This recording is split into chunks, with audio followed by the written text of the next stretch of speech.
नमस्ते, welcome to court room. This is the court room. आप नौकरी कहाँ पे अप्लाई करना चाह रहे हैं? We will be very specific to DJS. ठीक है, आपको कोई और स्टेट अटेम्प्ट करना हो, that is absolutely up to you. Mostly the information overlaps, क्योंकि कोर सब्जेक्ट्स, देखिए कोर कानून नहीं बदलने वाला। CPC, what do you think in Rajasthan will change? However, the local rent control law there is going to change. The local municipality is going to change. आप दिल्ली में जब exam दे रहे हैं तो टेक्निकली स्पीकिंग आप एक नौकरी के लिए कह रहे हैं कि भाई साहब मैं, मेरी तरफ नजर करें। किसको कह रहे हैं? सोच के देखिए। स्टेट को कह रहे हैं। दिल्ली मतलब टेक्निक आप कहेंगे यूनियन टेरिटरी, अरे भैया इतना इतना कॉम्प्लेक्स नहीं करने की जरूरत। टेक्निकली इसमें आप स्टेट को ही कह रहे हैं। स्टेट की वो एजेंसी जिसके यहाँ आप नौकरी अप्लाई कर रहे हैं, उसका नाम है दिल्ली हाई कोर्ट। जब आप फॉर्म भरेंगे तो आप दिल्ली हाई कोर्ट का फॉर्म भरेंगे। भाई साहब मैं एलएलबी कर ली है मैंने, तो अब मेरे को प्लीज़ यहाँ पे नौकरी करनी है। अच्छा, क्या नौकरी? दिल्ली हाई कोर्ट में जज बनेंगे आप eventually, hopefully one day. Day one पे बन जाएंगे। Let us say that you clear this exam no, right? Because you are applying for an exam in subordinate judiciary. ठीक है जी। अब सबऑर्डिनेट जुडिशरी का क्या सीन है? सबऑर्डिनेट जुडिशरी में what do you think, you can talk and as per your wish you can interact. What do you think they will test you on? The question is they ask you why, technically speaking, अब मैं जज magistrate मतलब interchangeably use कर दूंगा। Magistrate इतना सही लिख लेते हैं। मैजिस्ट्रेट के एग्जाम में आपसे क्या पूछा जाना चाहिए? Just think. ऐसे किरदारों का मैजिस्ट्रेट्स में एग्जाम निकलता नहीं कि बुलेट लगाकर बजाएंगे। ऐसे लोगों को वो बाहर फेंक देते हैं कि तू पहले यहाँ से तू निकल। अच्छा बताइए, सोचिए, मैजिस्ट्रेट का एग्जाम है। आप खुद सोच के बताइए कि आपसे क्या पूछा जाएगा। आपसे वकालत पूछी जाएगी या आपसे जजशिप पूछी जाएगी? उसके अंदर the role that you are applying for, what is that role that you are applying for? You are applying for that एक कोर्ट रूम मुझे दे दो, मैं न्याय दे दूंगा लोगों को। टेक्निकली आपके पास कोई पावर नहीं है न्याय की, सारी पावर उस गद्दी की है जिस पे आप जाके बैठेंगे। ऐसे ही वहां पे यही डायस लगा होगा और उसके पीछे जो गद्दी है। अब मुझे बताइए कि क्या वो आपसे एग्जाम में उसका मोड ऑफ क्वेश्चनिंग क्या होनी चाहिए? यूपीएससी में क्या क्वेश्चनिंग है कि एक काम करो, हिंदुस्तान में एडमिनिस्ट्रेटिव सर्विस के लिए अप्लाई कर रहे हो, हिंदुस्तान का सब कुछ पता होना चाहिए। ज्योग्राफी क्यों पूछते हैं इतनी? भैया जिस एरिया में आपको अगर पोस्टिंग कराऊं वहां कोई माइनिंग वाइनिंग हो, कुछ हो, आपको अगर आपको वो बेसिक टर्मिनोलॉजी नहीं पता, आप उस एरिया को एडमिनिस्टर कैसे करेंगे? अच्छा, और एडमिनिस्टर किसको करेंगे? लोगों को करेंगे। तो इसलिए UPSC is primarily humanities based exam. 9वीं कक्षा के बाद आपको टीचर बोलता था अब ये दोबारा नहीं पढ़नी, सिविक्स हिस्ट्री इसका कोई काम नहीं है बेटा, इससे पैसे नहीं कमा पाओगे। यही ज्ञान दिया जाता था। स्पेशली साइंस वाले तो भूल भी चुके। What is UPSC? 6ठी से 12वीं तक की ह्यूमैनिटीज का टेस्ट है mainly. Why? Because primarily you are dealing with a lot of humans. ठीक है जी।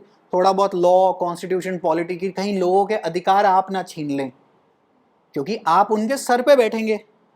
एज अ जज, when you are applying to be a master of the court room, they will test you whether you are capable enough to know how a courtroom functions, not necessarily how an advocate functions. So there is a difference. Ab now think, why do you want to do this? Why do you want to attempt this exam? You have corporate law placements. चलो DU में तो नहीं है, कोई बात नहीं, आपको 30,000 की कॉर्पोरेशन आएगी आपको प्लेसमेंट देने के लिए। अच्छा, जनरली स्पीकिंग कॉर्पोरेट लॉ की एक डोमेन है आपके पास, आप जा सकते हैं कॉर्पोरेट लॉ में अगर ईश्वर ने चाहा तो, क्योंकि 3 ईयर लॉ वालों और 5 ईयर लॉ वालों में ये लोग बदतमीजी करते हैं। चलिए कॉर्पोरेट लॉ साइड रखते हैं। 30,000 ही साकेत रोहिणी प्रैक्टिस कर सकते हैं। कर सकते हैं, इन्होंने अभी अभी लाइसेंस ले लिया होगा, जैसे ही लाइसेंस लेंगे उसके बाद प्रिपेयर हो सकते हैं। आप इसी एग्जाम के पीछे क्यों पड़े हैं? Get your mind straight. अच्छा पावर चाहिए, मत देना ये एग्जाम, इस चक्कर में मत देना। अच्छा दूसरी बात, स्टेटस चाहिए, सच्चाई है इंटरव्यू में मत बोल देना। सच सच ऐसा ना, सच यहाँ चलता है, वहां जाके क्या बोलेंगे भाई साहब आप, क्योंकि पहला ही सवाल, यही पहला सवाल होता है, because this is an ice breaker कि why why are you here. आप कुछ और भी कर सकते थे। You need to get this straight into your head as to why do you want to appear for this exam. Do you want to appear for this exam just generally यार अच्छा और कुछ जीवन में था नहीं, चलो एक ये भी दे देते हैं जाके अटेम्प्ट। मोस्टली नहीं निकलेगा। I'll be crude, blunt and honest with you, नहीं निकलने वाला, इस माइंडसेट से नहीं निकलता। ये यूपीएससी जितनी तपस्या तो नहीं है, लेकिन उससे एक लेवल के नीचे की तो है, एक लेवल के नीचे की तो है। अच्छा अब आप कहें जी तो क्या ये उससे, मैं कह रहा हूँ कि उससे कम टफर है या उसके जितना ही टफ है, जस्ट दैट उतना इंसेन कंपटीशन नहीं है। कंपटीशन तो यहाँ पे भी है ऑफ कोर्स, बट उतने लोग ये पेपर नहीं दे रहे। क्यों नहीं दे रहे हैं? क्योंकि यहाँ पे एक बार है कि यहाँ पे केवल एलएलबी वाले देंगे। ठीक है जी, that brings me to my first point. सबसे पहले let us review what are the requirements of this exam. ठीक है जी, I will get you to a sheet जो कि आपको अभी फोल्डर्स में जो पकड़ाई गई हैं। We'll first reach that sheet. पहले मुझे भी ढूंढना पड़ेगा कि कहाँ पे मैंने डाला है, क्योंकि मैंने सब कुछ उल्टा पुल्टा करके डाला हुआ है, इसीलिए कहते हैं स्टिकी नोट्स लगा लो। अच्छा कहाँ पे दे रखी हैं क्वालिफिकेशंस? पेज नंबर, अच्छा पेज नंबर है 4 आई थिंक। ठीक है जी, पेज नंबर 4 है, कह रहा है candidate shall be eligible to appear at the examination if he slash she of course is a citizen of India. Of course you have to be a citizen of India. Part 2 of the constitution article 5 to 11। ठीक है जी। अच्छा, to a person advocating as an advocate और a person qualified to be admitted as an advocate. इस time पे इस पूरे कमरे में केवल एक आदमी है जो इस एग्जाम में बैठ सकता है, वो है ये। क्यों? पढ़िए, is qualified to be admitted as an advocate. Does that mean that when your final semester you have given, will you be eligible to sit for this exam? Till the time that your result is all clear, एक भी back आ गई Ram Ram, they will disqualify you outrightly.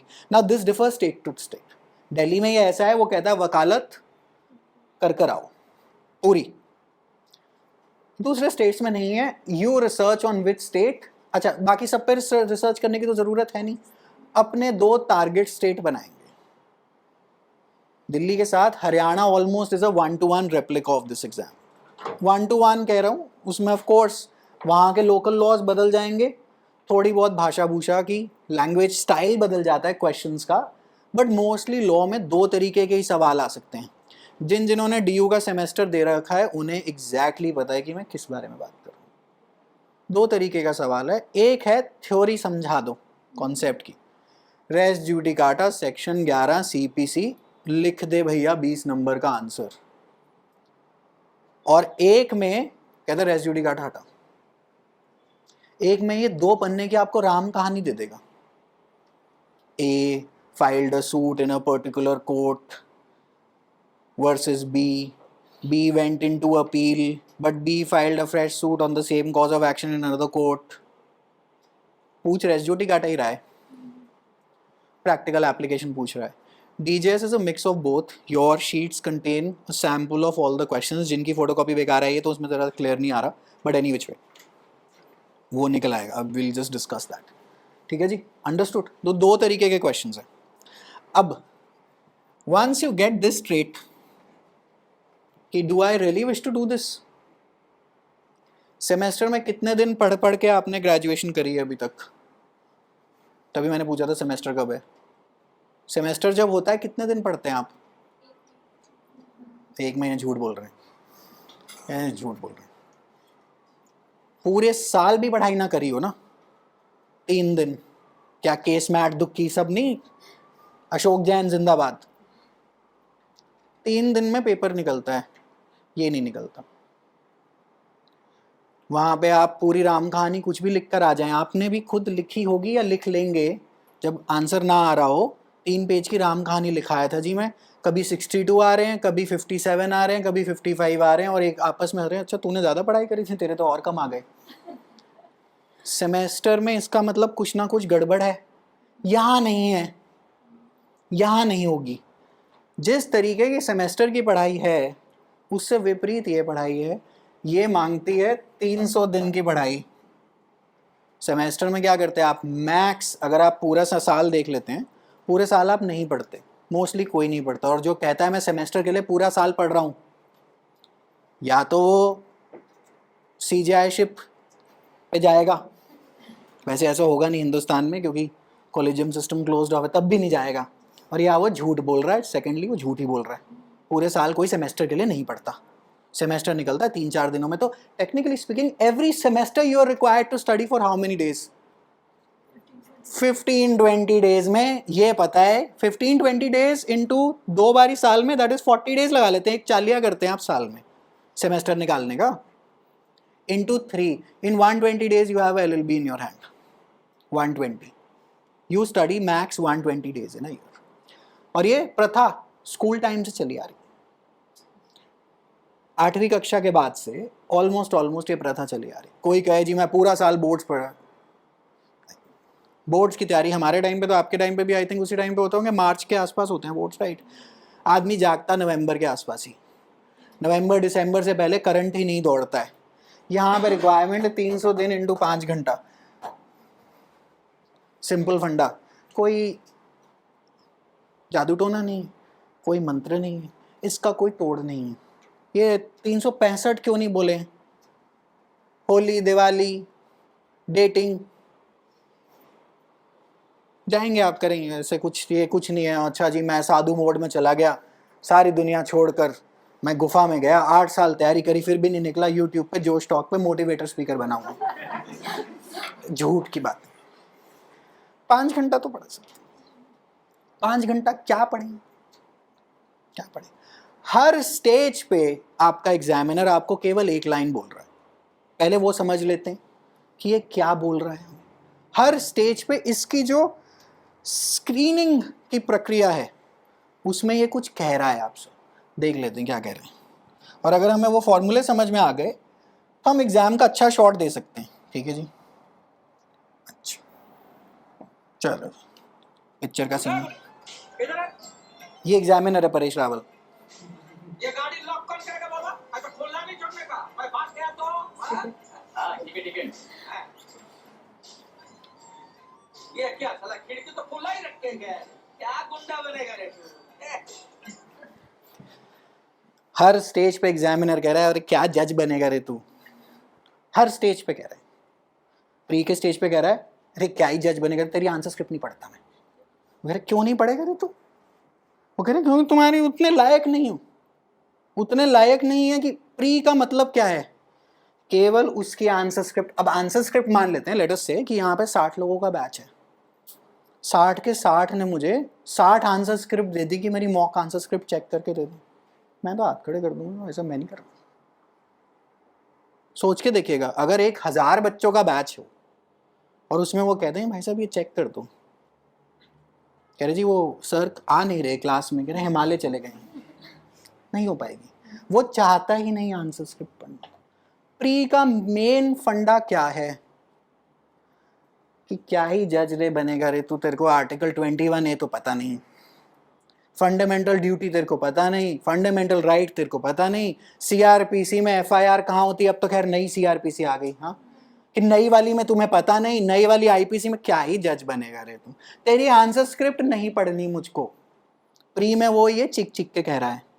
तो technically speaking pre क्या है, pre is a memory based exam. DU LLB जिन्होंने maths non maths based वाला paper दिया था इंटू 2, दुनिया को एक गलत फहमी है कि प्री क्या है, प्री तो निकल ही जाता है। उतना सरल नहीं है। अच्छा उतना टफ भी नहीं, उतना टफ भी नहीं। कैसे नहीं है टफ, देखते हैं। यू कम टू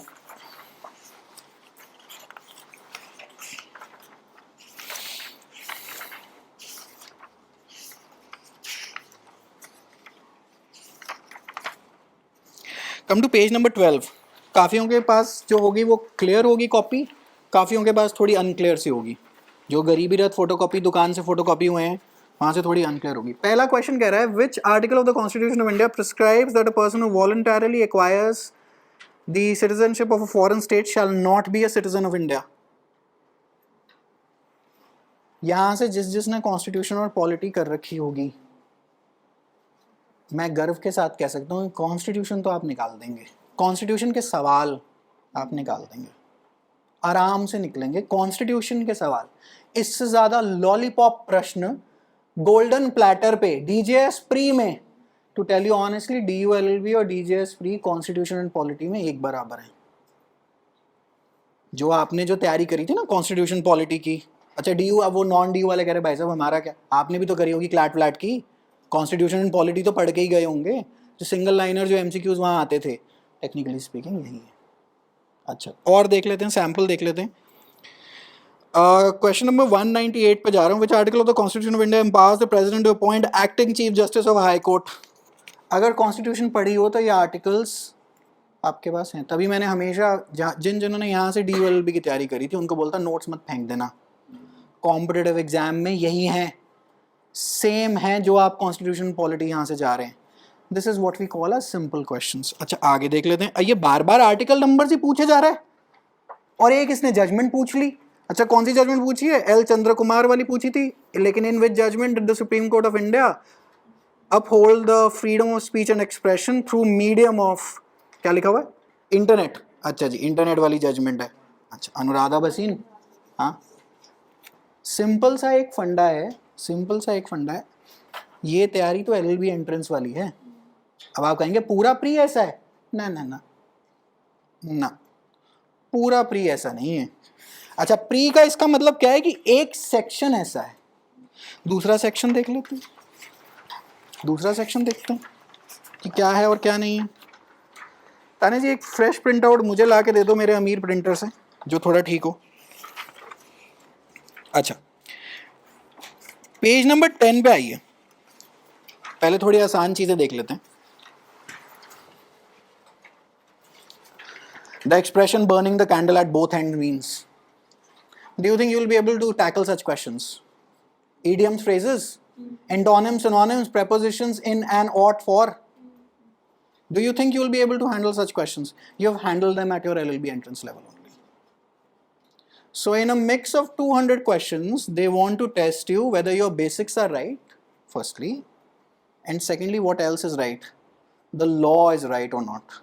अच्छा ये तो सारा का सारा हमने सिंपल काम कर दिया। अच्छा आगे देखते हैं।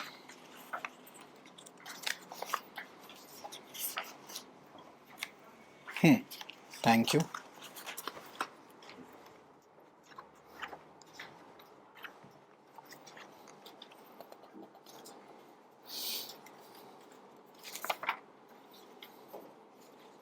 कॉन्स्टिट्यूशन पॉलिटी वाले क्वेश्चंस तो कर ही देंगे, correct?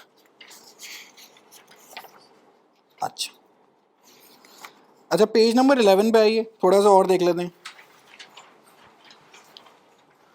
How many fundamental duties are there? 11। अरे बड़ी जल्दी बता दिया, ठीक है जी। अच्छा पेज नंबर 10 पे आइए। Which chief justice of India had the shortest tenure in office? ये कैन सिंह। क्या कहाँ है ये क्वेश्चन, कहाँ देखा था आपने? DULLB 22 का क्वेश्चन है। अच्छा ये DJS प्रीलिम्स 22 का ही क्वेश्चन है। ये क्या हो गया? टेक्निकली स्पीकिंग DULLB में जो सीटें इतने इतने रेटों पे बिकनी शुरू हो गई थी, क्यों?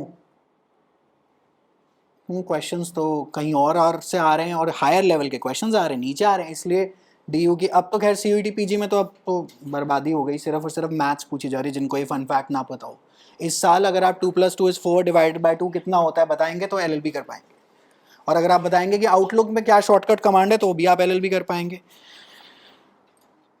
इस साल वाले बंदे तो हो जाएं साइड, लेकिन जिन्होंने पहले ये पेपर दिया है, तो इसका मतलब आप मुझे बताइए LLB एंट्रेंस की रिक्वायरमेंट है तैयारी की? बिल्कुल है। अब ज़रा फर्स्ट पेज पे आ जाइए, पेज नंबर 2 पे। अब इसका सारा का सारा फॉर्मेट समझ लेते हैं। सबसे पहले हम प्री के बारे में ही बात करें तो exam is in 3 stage. Pre है, मेंस है and there is a viva. हर स्टेज पे एग्जामिनर क्या कह रहा है, क्या ही जज बनेगा रे तू, क्या है, क्यों आ रहा है यहाँ पर? टेक्निकली स्पीकिंग इस एग्जाम का दूसरा नाम है कि यहां से जा, क्या करे, वकालत कर, दोबारा आई कहाँ पे, दिल्ली हायर जुडिशल सर्विसेज में, अभी नहीं। हमने इनको ये प्रूव करके दिखाना है कि भाई साहब मैं कोर्ट रूम में नौकरी करने के लायक हूं। दैट अगर आप मुझे ये पूरा एक कमरा दे देंगे, कोर्ट रूम नंबर 36 इन 30 हजारी कॉम्प्लेक्स, मेरे यहाँ जितने लिटिगेंट आएंगे मैं उनके साथ अन्याय नहीं होने दूंगा। अन्याय नहीं होने देंगे तो दो तरीके से नहीं होने देंगे, एक सब्सटैंटिव लॉ आपको पता हो और एक प्रोसीजरल लॉ आपका पता हो कि मेरा कोर्ट रूम ऑपरेट कैसे करता है, ताकि कोई वकील आपको बुद्धू ना बना जाए। वकीलों का क्या काम है? प्रोसीजर में उलझाना कोर्ट रूम को, और आपका क्या काम है?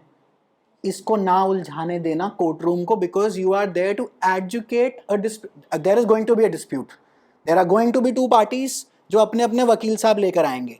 You need to know how your court room functions.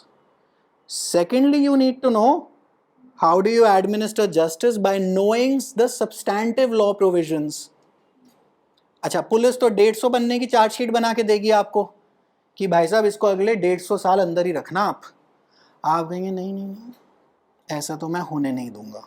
क्यों? क्योंकि पुलिस वाले या हर लिटिगेंट का, आपके जब भी जॉइंट फैमिली में डिस्प्यूट हुआ है, आप हर किसी की कोई भी क्लेम सुनेंगे आपको लगेगा यार ये आदमी सही बोल रहा है। आप अगर कहानी सुनेंगे कोर्ट रूम में आपको लगेगा ये वाला ये ठीक है, फिर सामने वाला आएगा नहीं नहीं ये भी ठीक है, दोनों झूठ बोल रहे हैं, दोनों ही झूठ बोल रहे हैं। आपको दोनों साइड की सुननी है और कानून इतना पता हो कि बैक ऑफ द माइंड आप एक रेडी रेकनर लेके बैठे कि ये कैसे कर दिया तुमने, ये अलाउड नहीं है इस कोर्ट रूम में। बाहर होगा, यहां नहीं हो पाएगा। उसका नाम है एविडेंस। सिविल साइड पे काम सुन रहे हैं तो CPC, क्रिमिनल साइड पे काम सुन रहे हैं तो CRPC। और मेन एक्ट्स, अच्छा अभी तक हमने टॉट वॉट पढ़े हैं, वो उबीजस इबी रेमेडियम है ना जी, where there is a right there is a remedy, right, malicious prosecution, defamation, ये वो वाला। अब ये आपसे एग्जाम में ये पूछेगा, अब ये कह रहा है ये बच्चों वाली बात तो मैं प्री में ही क्लियर कर लूंगा।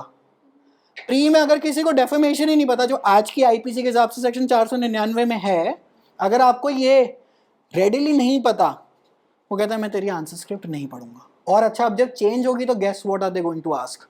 जो चेंज हुआ उस पर डेड सेट क्वेश्चन हो गए कि नहीं हो गए?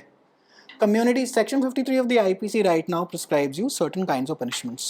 However, it does not have community service as an option. The new IPC has that under kinds of punishment. एक प्री का क्वेश्चन सेट हो गया कि नहीं हो गया? अच्छा, वहां पे कोई कर रहा है अब्बा चब्बा डब्बा मुझे नहीं पता न्यू काइंड्स ऑफ पनिशमेंट, वो कह देगा क्या ही जज बनेगा रे तू। वो बैठा है हाई कोर्ट कि यार तू निकल यहां से। प्री के स्टेज पे he wants to eliminate you.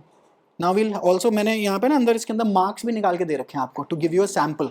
पहले एक सेकंड पहले यहाँ रुकते हैं प्री पे। Max 200, UR cut off is 129.5। 200 में से 129.5 चाहिए, ठीक है जी। 200 के आधे कितने हुए? 100। आधे से ऊपर अनरिजर्व में लोग ला रहे हैं। 60% कितने हुए 200 में? 120। 60 से भी ऊपर लाने हैं, 120 भी लाएंगे, कहते नहीं पड़ता तेरी आंसर स्क्रिप्ट।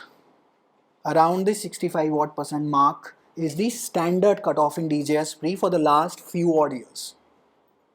Competition भी है, पहली बात, कोचिंग अकेडमीज की भरमार है, दूसरी बात सेल्फ प्रिपरेशन वाली जनता भी है जो मौन रहकर, ये वो जनता है, हम तो कुछ एग्जाम में पढ़ के नहीं आए हैं, आज नंबर आ रहे हैं 70%, वो भी हैं जो मौन और गुप्त रहकर तैयारी करते हैं। और सेल्फ प्रेप में होती है तैयारी। सेल्फ प्रेप कोचिंग वोचिंग के बारे में थोड़ी बाद में बात करेंगे, पहले प्री के बारे में बात करते हैं, ठीक है जी। प्री में आए, सिलेबस कहता है जी general legal knowledge and aptitude, static GK, technically speaking वही आपका CGI with the shortest tenure, first green जज फर्स्ट छोड़ते हैं। PIL कौन इंट्रोड्यूस करने वाले थे जी हिंदुस्तान में, 2 जज, ठीक है जी, Bhagwati.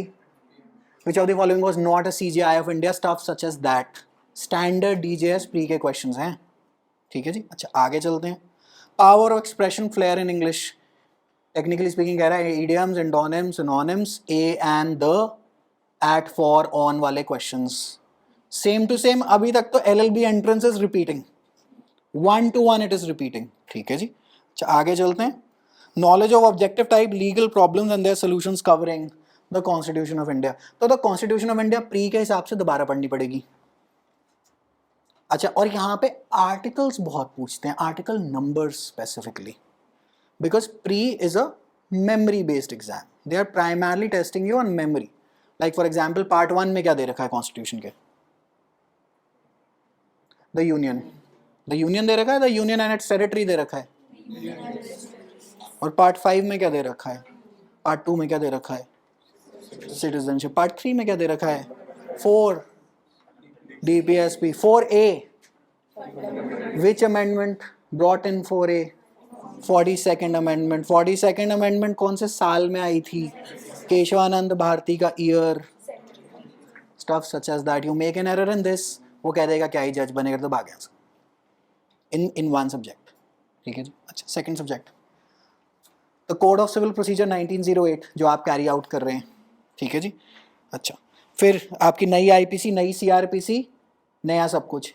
The Indian contract act, 2 तरीके के सवाल, एक आपने जो LLB एंट्रेंस पे रट्टे मार के गए थे, वॉइड कॉन्ट्रैक्ट कौन सा है, वॉइड अग्रीमेंट कौन सा है, वॉइड कॉन्ट्रैक्ट होता नहीं है कुछ, वॉइडेबल कॉन्ट्रैक्ट कौन सा है वो, प्लस सेक्शन नंबर्स, प्लस तीसरे लेवल का question, application based question in the pre का level only, it is there in your sheet, I will just show you, there is an application based question as well.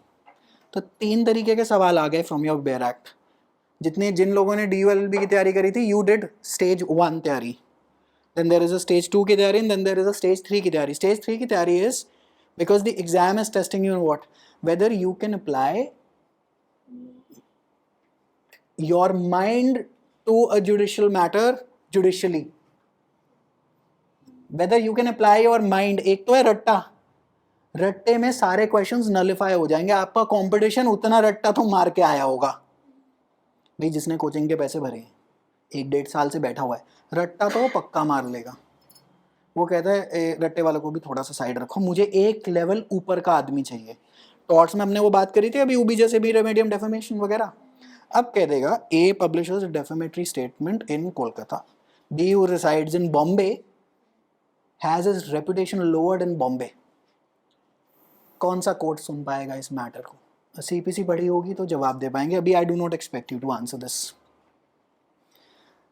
You as a master of the courtroom need to know immediately कि कौन कौन से court में jurisdiction होगी, because जब आपको matter दिया जाएगा सिविल साइड पे, your first thing is going to be whether I am competent enough and able enough to even hear this matter, or do I need to straight away send the suit somewhere else or completely dismiss it। अगर आपको ये नहीं पता होगा तो वो फिर बोल देगा क्या ही जज बनेगा रे तू। अच्छा व्हाट डू यू थिंक, आपसे वो बार बार अनड्यू इन्फ्लुएंस फ्रॉड के बारे में क्वेश्चन पूछे या इन चीजों के बारे में क्वेश्चन पूछे जो जज रिलेटेड सेक्शन में, सेक्शन 1 है 165 of the evidence act that empowers you, that actually empowers you कि आप उठ के खुद क्वेश्चनिंग करना शुरू हो जाएं कि भाई साहब मेरे को समझ नहीं आ रही, यहाँ पे कुछ गड़बड़ चल रही है, मैं पूछूंगा। अब वैसे तो आपके पास 2 सिस्टम्स ऑफ लॉ हैं, एक एडवर्सेरियल है, एक इंक्विजिटोरियल है, राइट। हमारा वाला कौन सा है, that is an element of inquisitorial system in our law. जो जज स्पेसिफिक प्रोविजंस हैं उस पे भर भर के क्वेश्चन आते हैं, ये पैटर्न है इस पेपर का। क्यों भैया, जिस नौकरी के लिए अप्लाई कर रहे हैं उन्हीं के प्रोविजंस तो पता हो। CRPC में 319 दे रखा है, इस वाली जो अभी वाली जो CRPC, जनवरी तक ये बदल जाएगी क्योंकि जनवरी तक तो मोदी जी किसी और ही मोड में चले जाएंगे, 24 का इलेक्शन आ रहा है, तो उन्होंने वहां जाके बोलना है कि मित्रों संहिता बनाई है। आप कहेंगे पागल है, वो कहता है तुम्हारे से तो कोई लेना देना नहीं, मेरे नीचे वाला वोट बैंक। मोदी जी भारत के लिए काम करे हैं, दबाओ बटन। ठीक है, गलत है, उस डिबेट में नहीं जा रहे, ये गेम है, गेम खेल रहे, सिंपल बात। अच्छा, अब 319 सीआरपीसी में कहता है, मान लेते हैं ट्रायल चल रहा है क्रिमिनल साइट पे, आपके पास पावर है कि अगर आपको कोई दुर्गंध आ गई कि लग रहा है ये आदमी को एक्यूज बनाऊंगा, बना सकते हैं। और फिर उसका ट्रायल कैसे चलेगा? फ्रेश ट्रायल होगा या इसी के अंदर ट्रायल के अंदर क्लब आउट कर देंगे। अब उसके अगेंस्ट भी तो जो विटनेस होंगे उनकी भी तो क्रॉस एग्जामिनेशन वगैरह होगी। 319 डीजेएस का पसंदीदा सेक्शन है। पास्ट ईयर्स छान लीजिए, मेंस में 319 1000 बार पूछ चुका है। क्यों? आप जिस नौकरी के लिए अप्लाई कर रहे हैं उस नौकरी की पावर तो पक्का पता चाहिए। अच्छा, यही बात है कि जीएसटी काउंसिल पे कितने को सवाल पूछ लेगा कॉन्स्टिट्यूशन में से? पूछेगा ही। अच्छा, रेड ज्यूरिसडिक्शन से कितने को सवाल पूछ लेगा मेंस में? कहता हटा पड़े। जिस मुद्दे के मामले तुम्हारे सामने आएंगे उनकी knowledge. So hopefully the structure of the exam is clear as to what they are testing you on. ये पता चल जाए तो तैयारी उस अनुसार करेंगे। ठीक है। अच्छा, सिलेबस आपके सामने, I won't read it out. Minimum qualifying marks कह रहा है 120, 55%, 110, मतलब 120 से नीचे आए, कह रहे गेट आउट। अच्छा, 125 आए तो कह रहे फिर भी चले जाओ, क्योंकि अनरिजर्व्ड कैटेगरी का कट ऑफ नहीं मीट हो रहा। ठीक है जी। अच्छा, आगे लिखा हुआ, however the number of candidates to be admitted to the main examination written will not be more than 10 times the total number of vacancies in each category advertised. अगर यूआर की 10 की वैकेंसी है तो प्री कितने लोग clear करेंगे? 100 लोग pre clear करेंगे। अब वो कट ऑफ चाहे जो मर्जी हो, लेकिन 120 से नीचे नहीं होगी। तो टेक्निकली स्पीकिंग अगर 100 नंबर आए हैं, वो आपकी बेइज्जती कर रहा है। वो कह रहा है मैं आपकी आंसर स्क्रिप्ट नहीं पढ़ूंगा। कह रहे भाई साहब लेकिन मैं मेंस का आंसर अगर मेरे को आपने मौका दिया ना, मेरे नहीं देने मौका, इतनी बेसिक ही नहीं पता, आप मेंस में कमाल आदमी हो। वो कहता नहीं चाहिए नहीं मुझे। ठीक है जी। अच्छा, अब इसी को मद्देनजर रखते हुए जरा मार्क्स पे नजर डालते हैं। मार्क्स दे रखे हैं पेज नंबर 5 पे।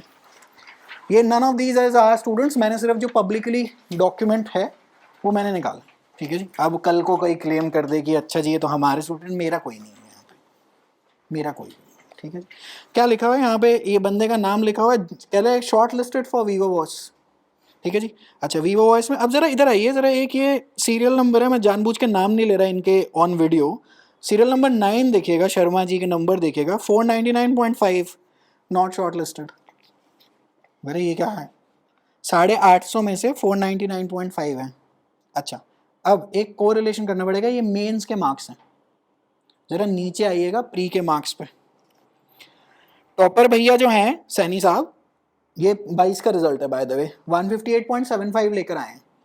अच्छा, नीचे देखिएगा, इधर ही शर्मा जी के नंबर देखिए 129.5 यही थे, और ऊपर देखिएगा कितने आ रहे हैं, 499.5। अच्छा, इधर जरा ये दलीप, ये जो जकर जी जो हैं, ये तो खैर इन्होंने तो आई थिंक ये एब्सेंट हो गए मेंस में। अच्छा, इन्होंने तो जी एब्सेंटशिप आ गई। और कोई बंदा है जो ऊपर से रिपीट हो रहा है नीचे? कुमार साहब हैं, कुमार साहब के मेंस में ठीक ठाक आए हैं। अच्छा, प्री में कितना है? 134। ठीक है जी। प्री में आपने टॉप भी कर दिया हो, वो कोई फर्क नहीं है। इनफैक्ट 1-2 साल पहले ऐसा हुआ था, आई थिंक जो टॉप मोस्ट रैंक वाला था उसके प्री में बहुत कम आए थे, एंड देन इवेंचुअली मेंस में टॉप रैंक आ गई थी। टेक्निकली स्पीकिंग ये मेंस का एग्जाम है, pre is just a mere screening exam, so they want to eliminate the majority of the candidates pre के अंदर। तो अच्छा, आपको कोई कहे मेरा तो प्री में बहुत अच्छा आया, नेसेसरली मीन्स कि मेंस में भी अच्छा करेंगे? नो। और मेंस में आप टॉप आदमी हैं, 1 साल आपने कहना जी झंडा ऊंचा रहे हमारा टाइप तैयारी करिए, प्री में बहुत अच्छा कर देंगे? नो। नेसेसरी कोरिलेशन नहीं है. Some people are very good in subjective answers and they are not good with MCQs. Your LLB entrances, what did they ever ask you was MCQs. लेकिन अगर आर्टिकल 14 पे ऐसे लिखने को कह दे तो भाई साहब इक्वालिटी बिफोर लॉ कराई थी कोचिंग वालों ने, मेरे को नहीं आता, और इसके ऊपर कह रहे वो 3 पन्ने का ऐसे लिख दो इस पे, क्योंकि यूपीएससी वाले तो 3 पन्ने का ऐसे ही मानते हैं मेंस में, टेक्निकली मेंस में भी यही है. ये कोरिलेशन है यहाँ पर. So if you see, people are getting 158, 149, 152 and 131. अच्छा, और इसी के अंदर सारा रिजल्ट समाया हुआ है. सो 200 में 129 तक सारे के सारे आप फिट आउट हो जाएंगे, और जो उस रेंज तक आ गया, so 129 is not a set markup. People prepare better. This cutoff can go up. It can go up till, I believe, क्योंकि यहाँ पे कोई गड़बड़ नहीं हो सकती because these exams are very strict. It can go up to 134, 135 in any given year. Can go up to, उससे ऊपर I don't think that people will be able to do. Why? देखते हैं. आइए इधर अगले पेज पे आ जाइए. Page 6 के बाद भी आइए. अच्छा, पेज इधर आ जाइए 7 पे. आइए, आपका इंतजार था. A jailer has charge of Z, a prisoner intending to cause his death. A illegally omits to supply Z with food. ये कहीं पढ़ा पढ़ा लग रहा है? यस, बड़ा बॉस भाई साहब, मेरे को ये रटा हुआ है. लेकिन क्वेश्चन पूछना, keeping section 37 and 300 of the code in mind, which of the following is true. कह रहे भाई साहब 37 तो नहीं किए थे, 300 तो देर रात के 3 बजे पूछ लो, 300 बारी सुनाऊंगा. 37 तो नहीं किए थे. अब ये है question. This is stage 2 of what your LLB entrance was. अच्छा, नीचे आइए 90, क्वेश्चन नंबर 90 पे देखिए. A and B were married in the year 2013. They had one child. After living together for a few years, in Jan 2019, they decided to separate. No formal proceedings were initiated in a court of law, and A and B decided to live apart with mutual consent. Oh, in the year 2022, the birthday celebrations of the child were taking place, and after other guests had left, and after consuming alcohol, B had sexual intercourse with his wife A without her consent. It is important to remember that both A and B had consumed alcohol. बार-बार इस पे stress out कर रहा है. Has B committed any offense keeping in mind the provisions relating to sexual offenses? कह रहे भाई साहब ये प्री का क्वेश्चन है. हाँ, दिस इज स्टेज 2. अभी तक तो बड़ा भला चंगा, सब चंगा सी. फंडामेंटल ड्यूटीज पूछ ले, फंडामेंटल राइट्स पूछ ले, एन एट द पूछ ले. अब ये आ गए, प्रभु की कृपा हुई है, प्रसाद मिला है. ये क्वेश्चन जितने मर्जी रट्टे मार लीजिए नहीं निकलेगा. ये क्वेश्चन अंडरस्टैंडिंग से निकलेगा. एंड टेक्निकली स्पीकिंग, इसी क्वेश्चन को लंबा कर दूं तो मेंस का क्वेश्चन बन जाएगा. एमसीक्यू हटा दो और पूछ लेगा decide the criminal liability of B. यही है मेंस. अच्छा, इतनी सी सिचुएशन नहीं आती मेंस में, सिविल साइड पे तो स्पेशली बहुत ज़्यादा आती है. ठीक है जी. अच्छा, अगले पेज पे आइएगा.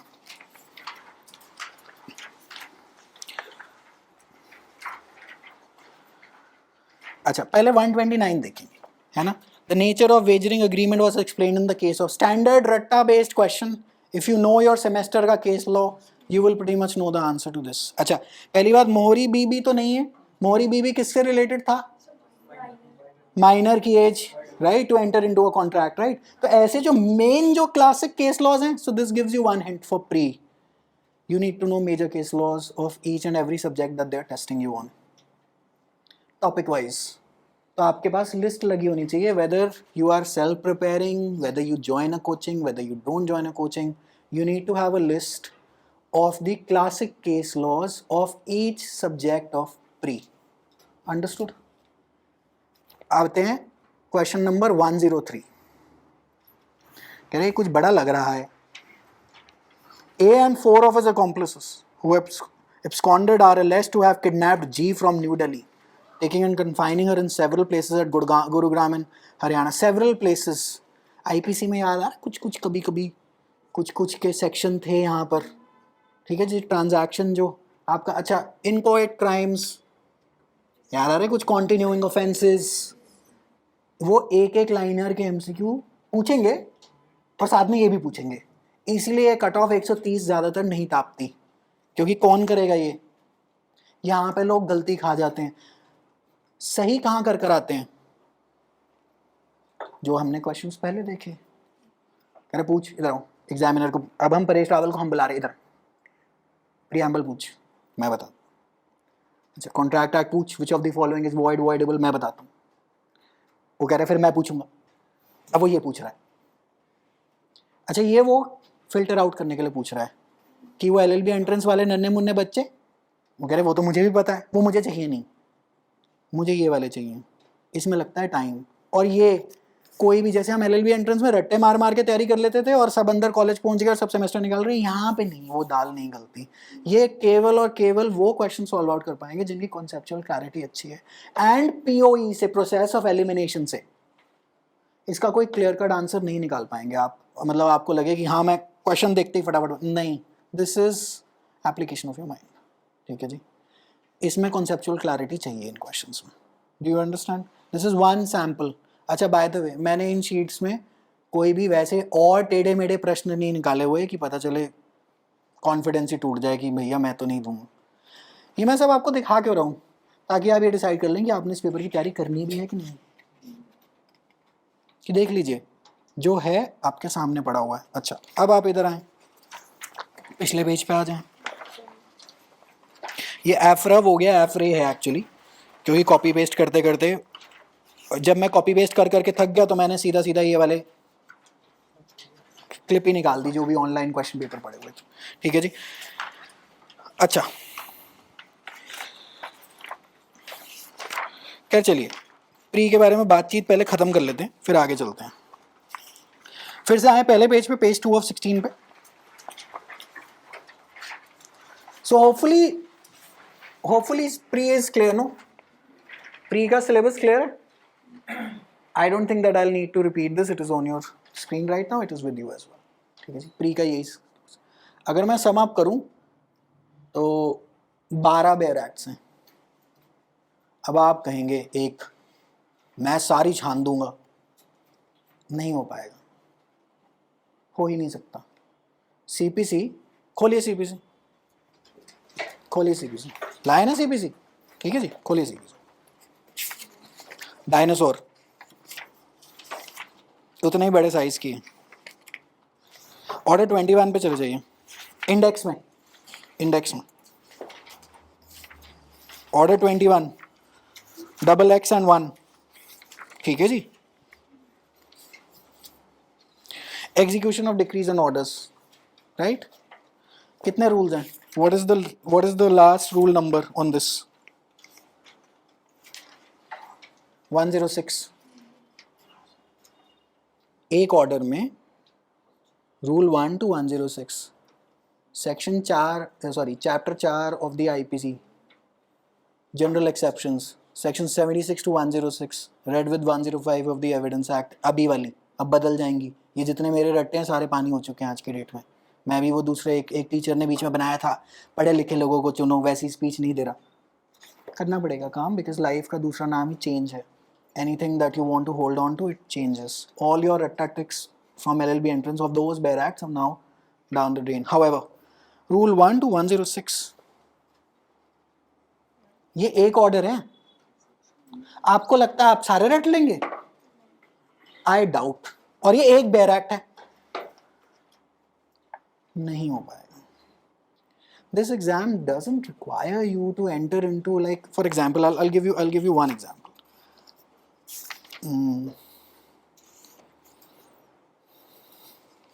Go to section 150.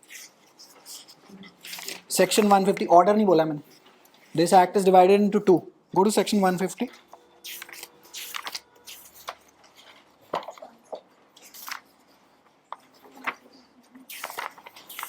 क्या लिखा हुआ है 150 के अंदर? अच्छा जी, सेक्शन 150 ट्रांसफर ऑफ बिजनेस। अच्छा, और 151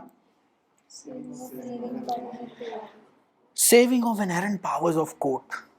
कोर्ट रिलेटेड सेक्शन, ऐसे सेक्शन को पकड़ के एमसीक्यू बनेगा कि नहीं बनेगा, या वर्सेस रैंडम कोई भी section? I seriously doubt it, I seriously doubt कि वहां पे आएगा। अच्छा, एक चीज और देखते हैं।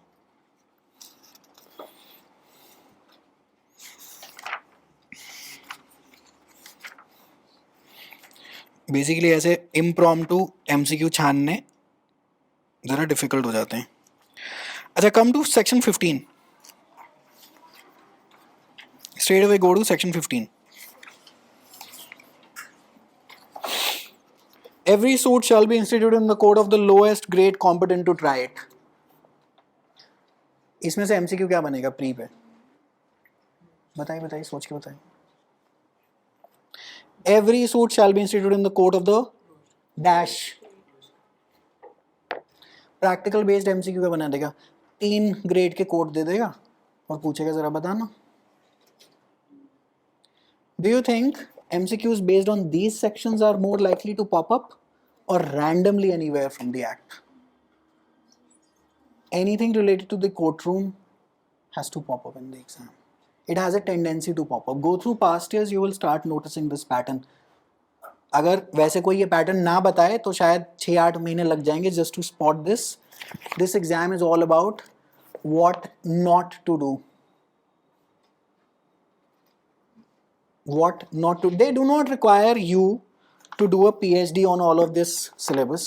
कि मैं सर कॉमा फुल स्टॉप छान कर आया हूँ. उससे क्या हो रहा है? अगर मुझे चाहिए ही नहीं. जो सेक्शन और जो ऑर्डर मुझे चाहिए वो आप बताएं. अच्छा, अब आप एक चीज़ खोल लीजिए, ऑर्डर 7 में जाइए. अभी तक CPC शुरू हुई है, अभी तो फर्स्ट सेमेस्टर वालों की तो कहाँ ही शुरू हुई होगी. बाकी जिन्होंने पढ़ी है, राइट, जहाँ भी बाकी जिन्होंने पढ़ी है, ऑर्डर 7 रूल 11 पे चले जाइए. Rejection of plaint. Rejection of plaint. Who is going to reject the plaint? You. Do you need to know this order inside and out? On pre and mains both.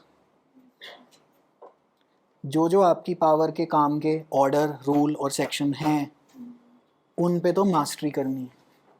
बाकी अरे नहीं भी आते हो तो भी चलेगा. लेकिन हम तो सुने थे कि जुडिशरी में तो सब कुछ करेंगे, 3 जन्म लग जाएंगे, नहीं होगी. अच्छा, कर भी लिए, मान लेते हैं कोई नया कोई परशुराम पैदा हुआ और कर गया कुल्हाड़ा लेकर, क्या आज करके दिखाएंगे. कर लिए, पेपर ही नहीं निकले क्योंकि इतनी कन्फ्यूजन हो गई. फिर आप वकील बड़े अच्छे बन जाएंगे. पेपर निकालना वर्सेस वकालत करना इज 2 सेपरेट डोमेन्स. देखिए, पेपर निकालने की एक स्ट्रैटेजी है, एक रणनीति. नेट हमें तो पेपर निकालना है ना, हमें हरीश साल्वे नहीं बनना. साल्वे जी बनना है तो वो outside the domain of this paper. Correct, ठीक है. अच्छा, अभी आते हैं ऑर्डर 7 रूल 11 वगैरह पे आते हैं. I will just show you everything. Okay, so this is pre, understood. Now we go to mains. Come back to your sheet. It says civil law 1 200, civil law 2 200, criminal law 200, 850 number. और पहला paper है general legal knowledge and language. ठीक है जी, यही है. 850 number. इसमें entry पाने के लिए प्री चाहिए. प्री में 3 तरीके के क्वेश्चन, एक LLB एंट्रेंस वाले, एक स्टेज 2 जिसमें 300 के साथ 37 क्लब कर दिया, एक stage 3 application of your mind. LLB entrance में मैंने इंग्लिश वो 1 लाइनर, MC मेहता, PIL सब इंक्लूड कर दिए. Montreal protocol, ozone layer, all of that static GK. Random random नुन्नी मुन्नी स्टैटिक जीके जिसको हम कहते हैं. वो जी ट्रिस्ट विद डेस्टिनी किसने लिखी थी पूछता है. इंडियन फिलोसफी का ऑथर कौन, first vice president, president who died in office, stuff such as that. All of that is included. Alright, as long as you have stage 2 questions in your pocket, you will be going through to this stage. ठीक है जी. And once you are through to this stage, those marks do not matter. Whether you have a 130, whether you have a 150, all of you are the same to them. Now we are here. It says general legal knowledge and language. Why do you think they're testing you on language? पहले intent of examiner समझ लेते हैं. मान लेते हैं आप court room में DISE के साइड पे. Now you are instead of the bar, you have come to the bench की साइड. मान लेते हैं आप पंजाब में हैं और एक रिक्शे वाले को कोई, चलो छोड़ो रिक्शे वाला छोड़ो, कोई नॉर्मल आदमी जा रहा है और उससे कोई फ़ोन फान छीन के भाग गया. कंप्लेंट बहुत फैंसी इंग्लिश में लिखवाएगा या गुरमुखी में लिखवाएगा? लोकल थाना आपको जो लगता है, जो नीचे वाला जो हवलदार है वो शेक्सपियरियन इंग्लिश में लिखेगा या गुरमुखी में कंप्लेंट लिखेगा? ठीक है जी। और वो पंजाबी में कंप्लेंट आपको गुरमुखी में आ गई, पंजाब की बात कर रहा हूँ जज, और आप कह रहे हैं भाई साहब वाहिगुरु जी दा खालसा वाहिगुरु जी दी फतेह, ये क्या लिखा हुआ है? कह रहे तुम क्या ही जज बनेगा रे तुम पंजाब में। तो ये डिसाइड कर लीजिएगा कौन सी लैंग्वेज, इसलिए language becomes an important thing because you will be dealing with society at its lowest common denominator, और आप उनके रक्षक हैं किससे? दो लोगों से, एक उनके आपस पब्लिक से, क्योंकि देखो कोई ऑफेंस करेगा या कोई सिविल साइड पे कोई लड़ाई करेगा या तो परिवार वाले करेंगे या कोई और करेगा, दूसरा पुलिस से। भाई पुलिस वाले भी तो बदतमीजी और गुंडागर्दी करते हैं कि नहीं करते? तभी तो सीआरपीसी में आपको इतनी ज्यादा पावर दे रखी है, और अगर सीआरपीसी में आपको खुद की पावर ना पता हो तो वो कहेंगे यार क्या यार आप फिट नहीं है इस नौकरी के लिए। ठीक है जी। अच्छा, general legal knowledge and language की सैंपल देख लेते हैं, देखते हैं, आगे आ जाते हैं।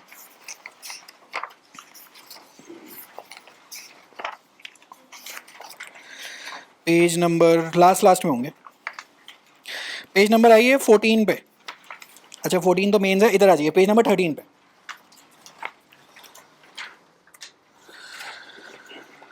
Right short notes in 200 words on any 6 of the following. कह रहा है the highlights of the recent Karnataka High Court's hijab verdict. This gives you a pointer. You need to be acquainted with significant legal current affairs. Not everything, however. Doesn't mean that you start tracking the Rajasthan High Court for DJS. They're not going to ask you anything. However, if the Delhi High Court does something significant, they will for sure ask you. क्योंकि आप नौकरी के लिए कहाँ apply कर रहे हैं? Coming back to stage 1 of where I started this, Delhi high court में ही कर रहे हैं। दिल्ली हाई कोर्ट ने कुछ ऐसा फैसला दिया जो हर जगह छपा है, Times of India, the Hindu, हर जगह। You need to know the in and out of that मामला। आईपीआर में अगर इन्होंने बहुत बढ़िया कोई डिसीजन दिया है, आपको वो अपने नोट्स में डाल लेना है। अब ये नहीं कि आप वहाँ जाके उसकी साइटेशन नंबर, सारे फैक्ट्स, पूरी की पूरी, कुछ नहीं, वो नहीं पूछ रहा। Overall crux of the matter क्या था एंड मेनली रेशियो क्या थी। ठीक है जी। अच्छा इधर आइएगा, कह रहा था petition filed by Shah Bano and significant verdict and orders given by the honourable supreme court in 1985। I believe you can write this right now as well if you go through, मतलब अगर आपको पता है कि ये किसके बारे में बात हो रही है। शाह बानो का कौन सा केस था, किस बारे में था? रिगार्डिंग मेंटेनेंस ऑफ, ठीक है जी। अच्छा जी 120। अच्छा अब आप इस आंसर में 125 सीआरपीसी मेंशन करके आएंगे? जी हाँ बिल्कुल करेंगे, और अगर आपने नहीं करा तो आपका कंपटीशन आपसे बेटर आंसर लिखाएगा। It is as simple as that. अच्छा शाह बानो के साथ फिर शायरा बानो भी डाल देना, बता देना कि ऐसी कोई वारदात दोबारा हुई, कनेक्ट कर देना ताकि आंसर आपका बेटर हो जाए कंपटीशन से। ठीक है जी। अच्छा आगे आते हैं, कह रहा था split high court of the split verdict of the Delhi high court on 11 May 2022 on marital rape and 2 different view points of the जजेस। दिल्ली हाई कोर्ट के बारे में क्यों पूछ रहा 22 के पेपर में? क्योंकि इस जजमेंट ने तहलका मचाया था उन्हें नेशनल लेवल, बहुत सारा डिबेट हुआ था। भैया पूछना ही पूछना है उसने। Can you spot the pattern? My purpose of this open seminar is not to induce you to join this coaching. My main purpose is to make you spot the pattern that can save you 6 to 8 months of your time. हाँ वो भी ancillary purpose है, सीधी बात, no बकवास। आगे चलते हैं। The new liquor policy of the Delhi government, the major changes of what they mean for vendors and consumers. ये क्यों पूछ रहा है? शराब के बारे में क्यों पूछ रहा है? नौकरी के लिए कहाँ अप्लाई करनी है? दिल्ली में। दिल्ली में इतनी बड़ी लीगल डेवलपमेंट हो गई, आपको पता होनी चाहिए, बिल्कुल पता होनी चाहिए। एक तो वचन और कसम ले लीजिएगा, जिस स्टेट में नौकरी के लिए अप्लाई कर रहे हैं उस स्टेट की लीगल डेवलपमेंट आपको पता होनी चाहिए। अब आप कहेंगे मैं एक काम करूँगा, आज से बैठूंगा डिस्ट्रिक्ट कोर्ट की वेबसाइट पे, जितने ऑर्डर जजमेंट आए सारे मेरे। नहीं करने भाई, पागल हो जाएंगे। मेजर चीज़ें करनी हैं। अभी दिल्ली हाई कोर्ट ने कुकर के केस में आईपीआर में एक बढ़िया जजमेंट दी है। ठीक है जी। अच्छा एक आई थिंक एक और किसी हाई कोर्ट में ब्लेंडर्स के ऊपर लड़ाई चल रही है, जो शराब के जो ट्रेडमार्क हैं, अगर आईपीआर उस स्टेट में सब्जेक्ट है उस केस में क्वेश्चन आएगा, be rest assured on it. Delhi में वो जो इन्होंने जो कुकर पे जो दिया है, आईपीआर आपके सिलेबस में है, guess what happens, they will ask you a question on it because it created significant waves in the IPR space. Do you understand the pattern? Okay, so this gives you a brief idea of what the pattern really is. अच्छा आगे चलते हैं। Then they ask you true false. अरे ये main आप पूछ रहे हैं, हाँ जनरल लीगल नॉलेज के पेपर में ट्रू फॉल्स पूछ रहे हो, देख लीजिए 2 into 10 ये 10 into 2 मार्क्स कह रहा है। अच्छा quorum is the maximum number of members of a legislature that must be present to make the proceedings valid। मैं पेज नंबर 13 पे हूँ जो इधर उधर हो गए। ये is this true or is this false? quorum maximum है या minimum है? टेक्निकली स्पीकिंग कह रहे फिर एमसीक्यू दे दिया इन्होंने, टेक्निकली स्पीकिंग है एमसीक्यू, कह रहे ये मेंस का क्वेश्चन है। हाँ अच्छा कह रहा है article 21 A prohibits religious instructions और any worship in educational institutions maintained by the state. इस article 21 A about that? It is about right to education. Which amendment? 86th amendment. Year 2002. 2006 amendment. Article 21 2006 में आया था, 2002 में आया था। मैंने right to education act नहीं पूछी, इसका मतलब कॉन्स्टिट्यूशन पॉलिटी में रिवीजन की जरूरत है। लेकिन however, अच्छा part 3 of the constitution is described as the Magna Carta of India. I believe this is absolutely clear. अच्छा ऊपर देखना, the FIR आपके द्वार योजना has been launched by the Delhi, फिर ये दिल्ली के अंदर घुस गया है। पैटर्न समझ में आ गया? दिल्ली जाएंगे तो दिल्ली का काम एंसिलरी तरीके से करना पड़ेगा, राजस्थान जाएंगे तो राजस्थान का काम करना पड़ेगा, जहां नौकरी के लिए अप्लाई कर रहे हैं वहां का आपको काम करके आना है। ठीक है जी। अच्छा अगले पेज पे आए। Where are the headquarters of the ICJ located? Which two judges are responsible? These are like one-liner answers. Mains में पेपर का टाइटल क्या है? General legal knowledge. भाई साहब ये तो वो कह रहे हैं who authored the book We the People? Who authored the book My Tryst with Justice?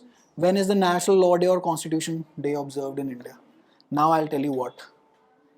इस पेपर का civil law 2 is dead difficult. This is not paper किसके दम पे निकलेगा?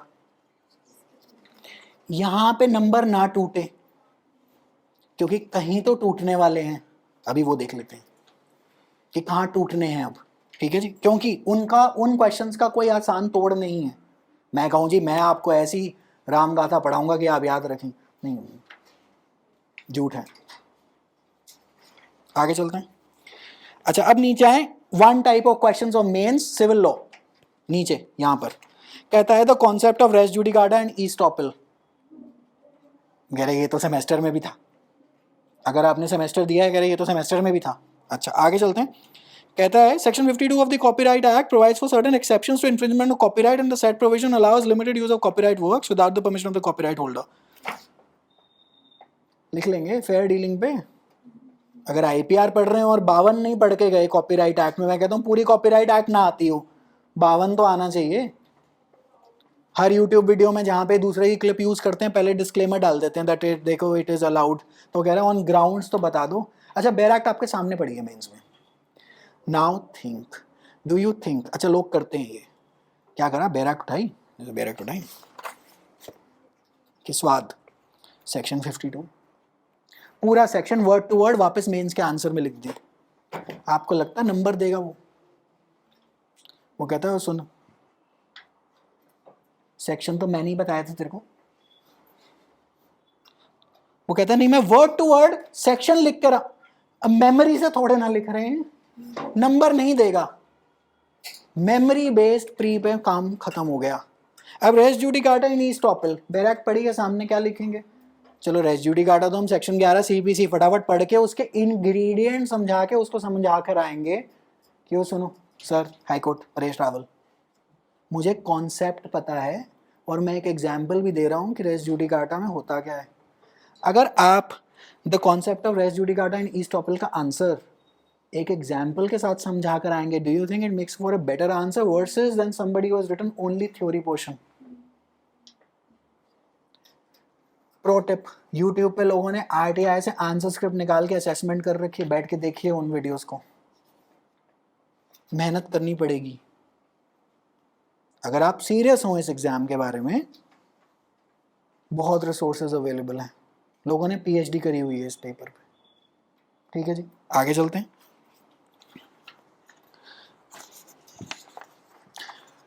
अगले पेज पे आए, पेज नंबर 15 पे कह रहा है the plaintiff filed a suit of recovery amount against the defendant in the year in 2016 Delhi high court. In his written statement, the defendant has taken objection about territorial jurisdiction.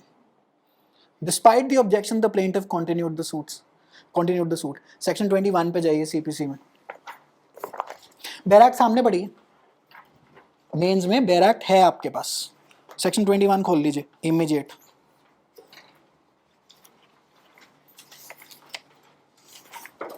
Objections to jurisdiction कहता है जी, no objection as to the place of suing shall be allowed by any appellate और revisional court unless such objection was taken in the court of first instance at the earliest possible opportunity and in all cases where issues are settled at और before such settlement. And word और नहीं है, that means all the conditions have to get satisfied and unless there has been a consequent failure of justice.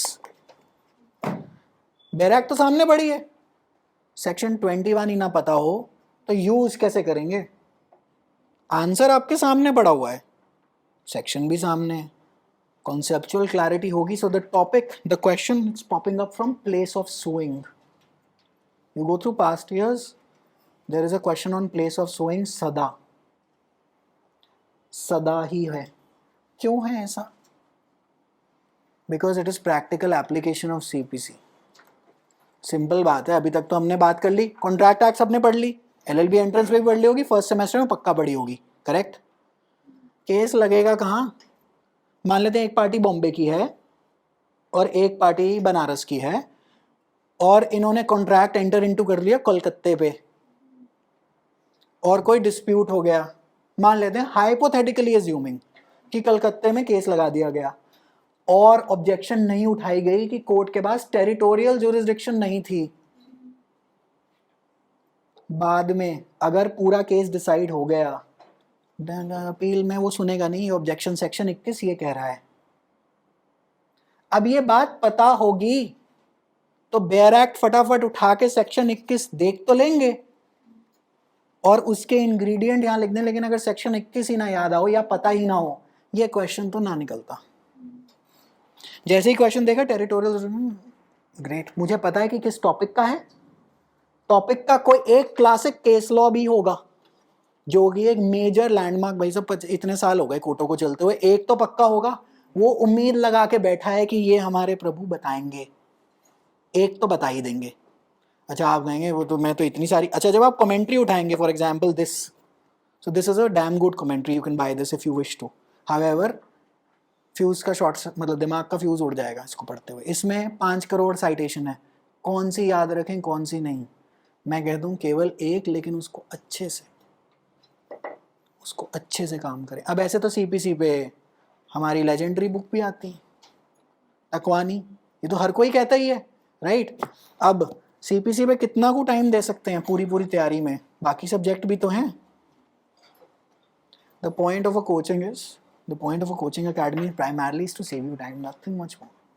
ठीक है, guidance widens सब चलता रहता है, प्राइमरली कि भाई साहब आप पढ़ दो, मैं अपना काम कर लूँ, आप मेरे बिहाफ पे ये काम कर दो।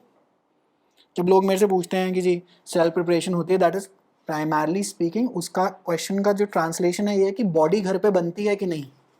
जिम गए हैं कभी ना कभी तो गए हैं, ठीक है जी। अच्छा टाइम देख लेते हैं, पता चले लोग कह रहे हैं भाई साहब हमें जाना तो बहुत हो गया आपका।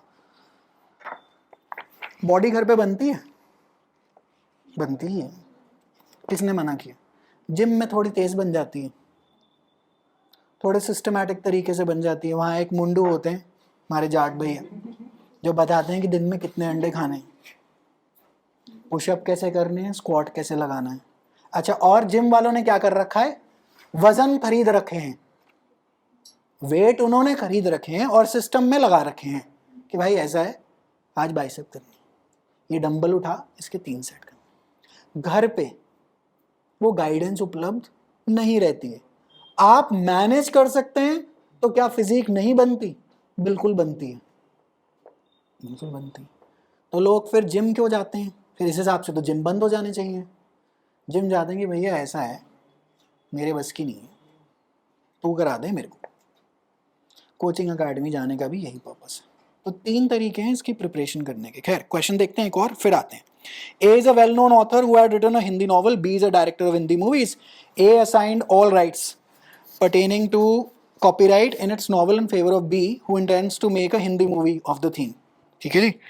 अच्छा, मुझे लगा मेरा माइक मैंने उतार के रख दिया। A filed a suit for injunction compensation against B. The complaint of A was in respect of mutilation, distortion of the theme of novel. नीचे जरा क्वेश्चन पढ़िएगा। In view of the above facts, decide the application for injunction as to whether B has violated the moral right within the meaning of Section 57 of the Copyright Act and whether A is entitled for injunction or not.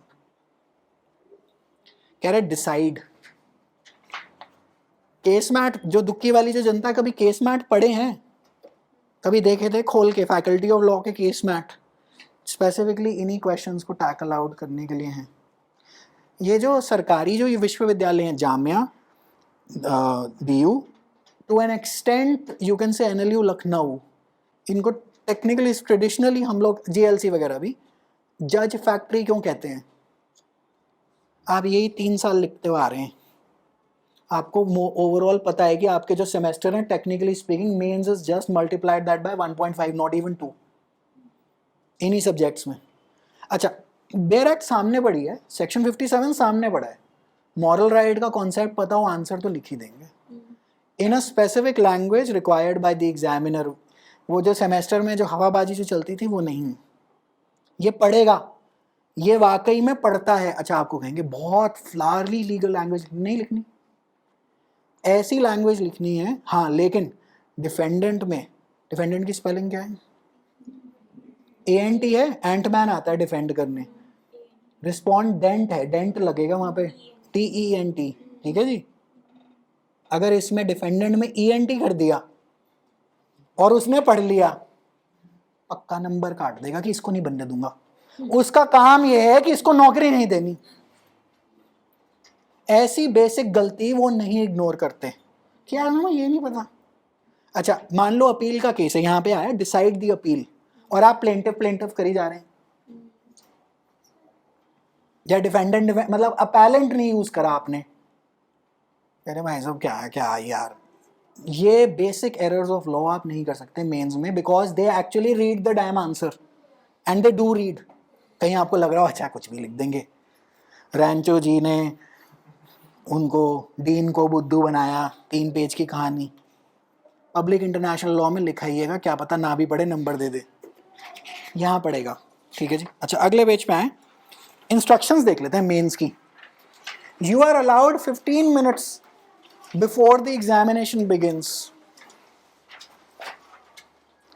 Question paper आपको पहले पकड़ाएंगे, answer sheet में नहीं लिखने देगा, 15 minute पहले कहता पढ़ ले। क्यों, ये ऐसी प्रोविजन क्यों होगी?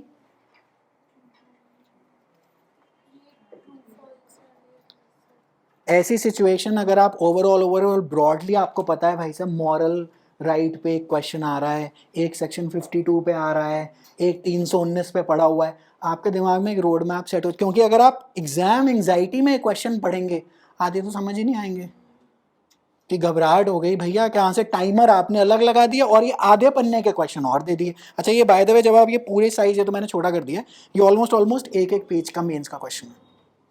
अरे नीचे ये वाला क्वेश्चन तो नहीं पढ़ रहे, सिर्फ लास्ट लाइन पढ़ लीजिएगा। Decide the criminal liability of accused. इसने पूरी आपको राम कहानी दे रखी है डेट्स के साथ, और 2-4 सेक्शन भी मेंशन कर रखे हैं। मुझे बताइए ये कौन से रट्टे से ये क्वेश्चन हो जाएगा? किसी भी रट्टे से नहीं होगा ये क्वेश्चन, ये कमर तोड़ क्वेश्चन है। ये केवल अगर कॉन्सेप्ट क्लियर हुआ तो ये क्वेश्चन निकलता है। तभी वहाँ 850 में से लोगों के 490, 450, 460 आ रहे हैं। और अगर आप देखेंगे सबसे ज़्यादा नंबर ही जनरल लीगल नॉलेज में आ रहे हैं। यहाँ तो 200 में से 90, 80, इसीलिए मैंने आपको मार्क्स की लिस्ट भी दिया कि घर बैठ के एक बार देख लेना ट्रेंड, कि कहीं पता चले आत्मविश्वास टूट जाए कि अरे मैं कैसे करूं। कोई भी आसानी से नहीं कर पाता, do not worry about it, it is just that they want, like for example let us say that they have 4 vacancies, they'll want out of you best 4. Now whoever writes better answers gets the seat. It's as simple as that. अच्छा, एक और instruction देखते हैं। Support, जो ऊपर pointer number 4 है, support each of your answers with reasons. इसका मतलब रेशियो पे एम्फोसिस है, ऑर्बिटर के नंबर वहां पे पता चले कोई शायरी लिख कर आ रहे हैं। Relevant legal provisions, section word to word याद करने की ज़रूरत है नहीं, मेंस में पढ़ा हुआ है कह रहे, लेकिन सेक्शन अगर नहीं बताए जो उस टॉपिक से सारे हैं, रेड विद, तो आपको नंबर कम मिलेंगे तो सही, लेकिन दूसरे वाला जो ज़्यादा अच्छे तरीके से लिख कर आएगा, जो लिंक कर पाएगा, वो बाजी मार जाएगा। अच्छा, आगे चलते हैं। Principles and also relevant case laws. आप कहें रेलेवेंट केस लॉ तो भाई साहब मेरे को याद ही नहीं, इसमें मैं कौन सा लिखूं। मत लिखिए, कोई प्रॉब्लम नहीं है, लेकिन सिचुएशन को ऐसा समझा कर आइएगा कि उसे ये पता चल जाए कि इसे पता है। अच्छा, आगे कहता है even if you do not know the answer. अब ये मजे की बात है, डीजीएस स्पेसिफिक, हरियाणा में भी ऐसा ही कुछ है। It is advisable to attempt as much as the test is not only of the knowledge of law and also of analytical reasoning. वो कह रहे मुझे नहीं पता भैया इसकी क्रिमिनल, कह रहे कोई बात नहीं, सुने इधर, बैरक सामने पड़ी है। You do as if you are already in the job in this situation, you do that. लेकिन मुझे तो केस लॉ, वो कहता है यार तू साइड रखना case law, you decide it. So mains is on the spot testing of whether you can apply your mind to the law. They do not want to test you on the law. Law की testing इन्होंने pre पे कर दी, law की test partially ये mains में कर रहे हैं, बट पार्शली मेंस कि ये पढ़ा लो, इसमें इतनी प्रॉब्लम क्या है, करो, अप्लाई करते हैं, ठीक है जी। अच्छा, आगे आते हैं।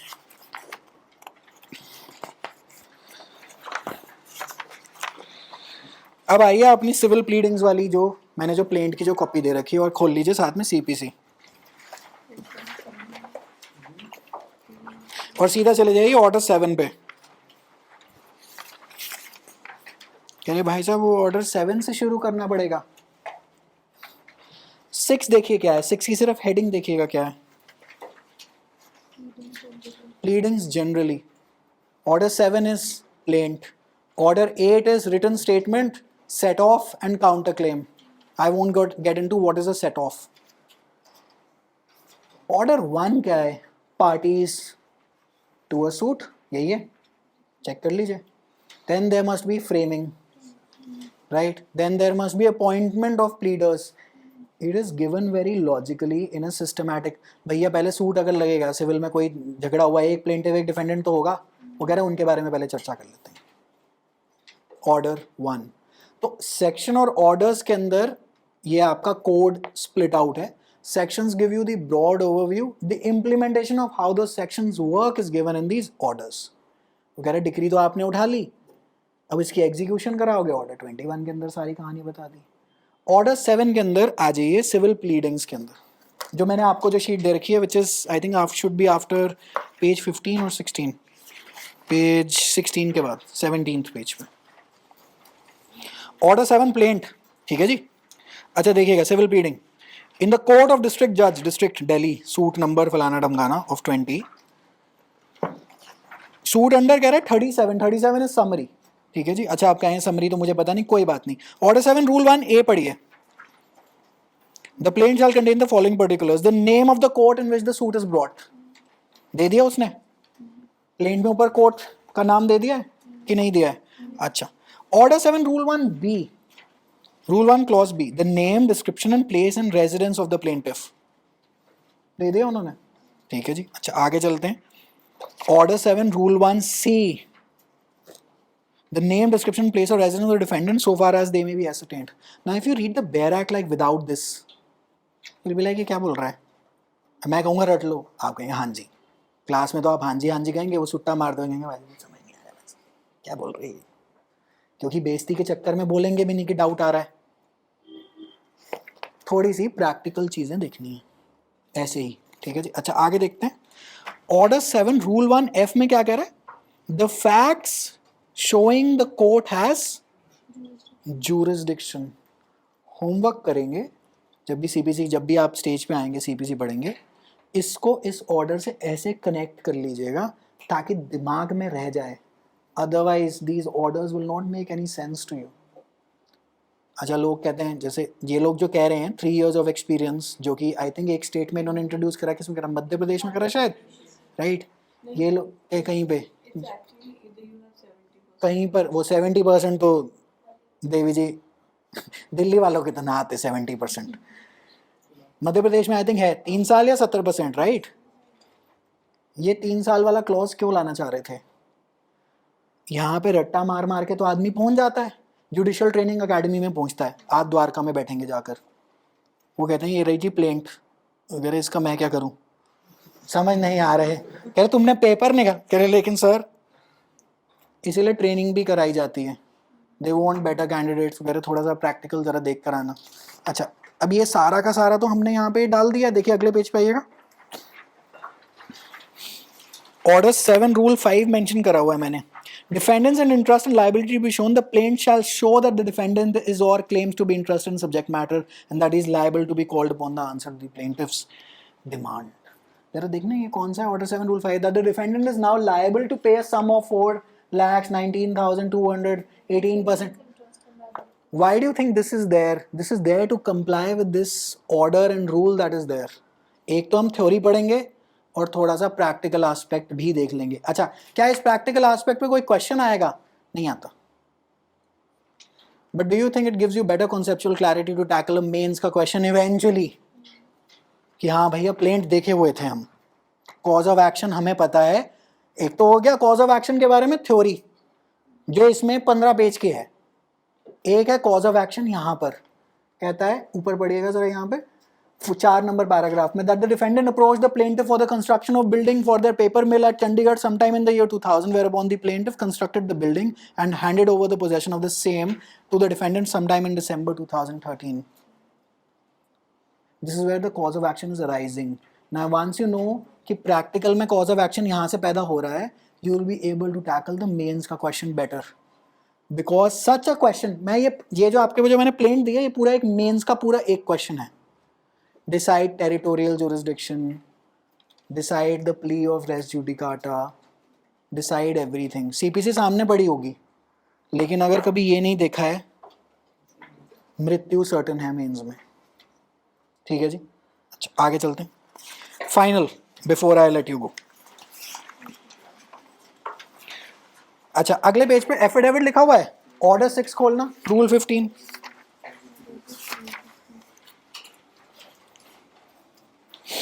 The person verifying the pleading shall also furnish an affidavit in support of his pleading. Amendment से आया है, right? Once you have seen this, see, there is no way on the planet that you remember this all. कहाँ से हो जाएगा? हो ही नहीं सकता। The more and more you see such a plaint की copy, the more and more you can figure out in your head how a trial will look like and who will administer the trial. Eventually you, and that is where they're testing you, that whether you are capable enough to do this job or not. You are applying for a specific job. अभी तक हम college में क्या कहते थे? Please admission दे दीजिए। क्यों? मेरे को ये कोर्स करना है, और तो नहीं कुछ पूछते थे। अब यहाँ पूछेंगे। मेंस निकाल लिया हमने भगवान की कृपा से। अब हम लास्ट स्टेज पे आ गए हैं, फिर से पेज 2 पे जाते हैं, वाइवा के बारे में बात कर लेते हैं।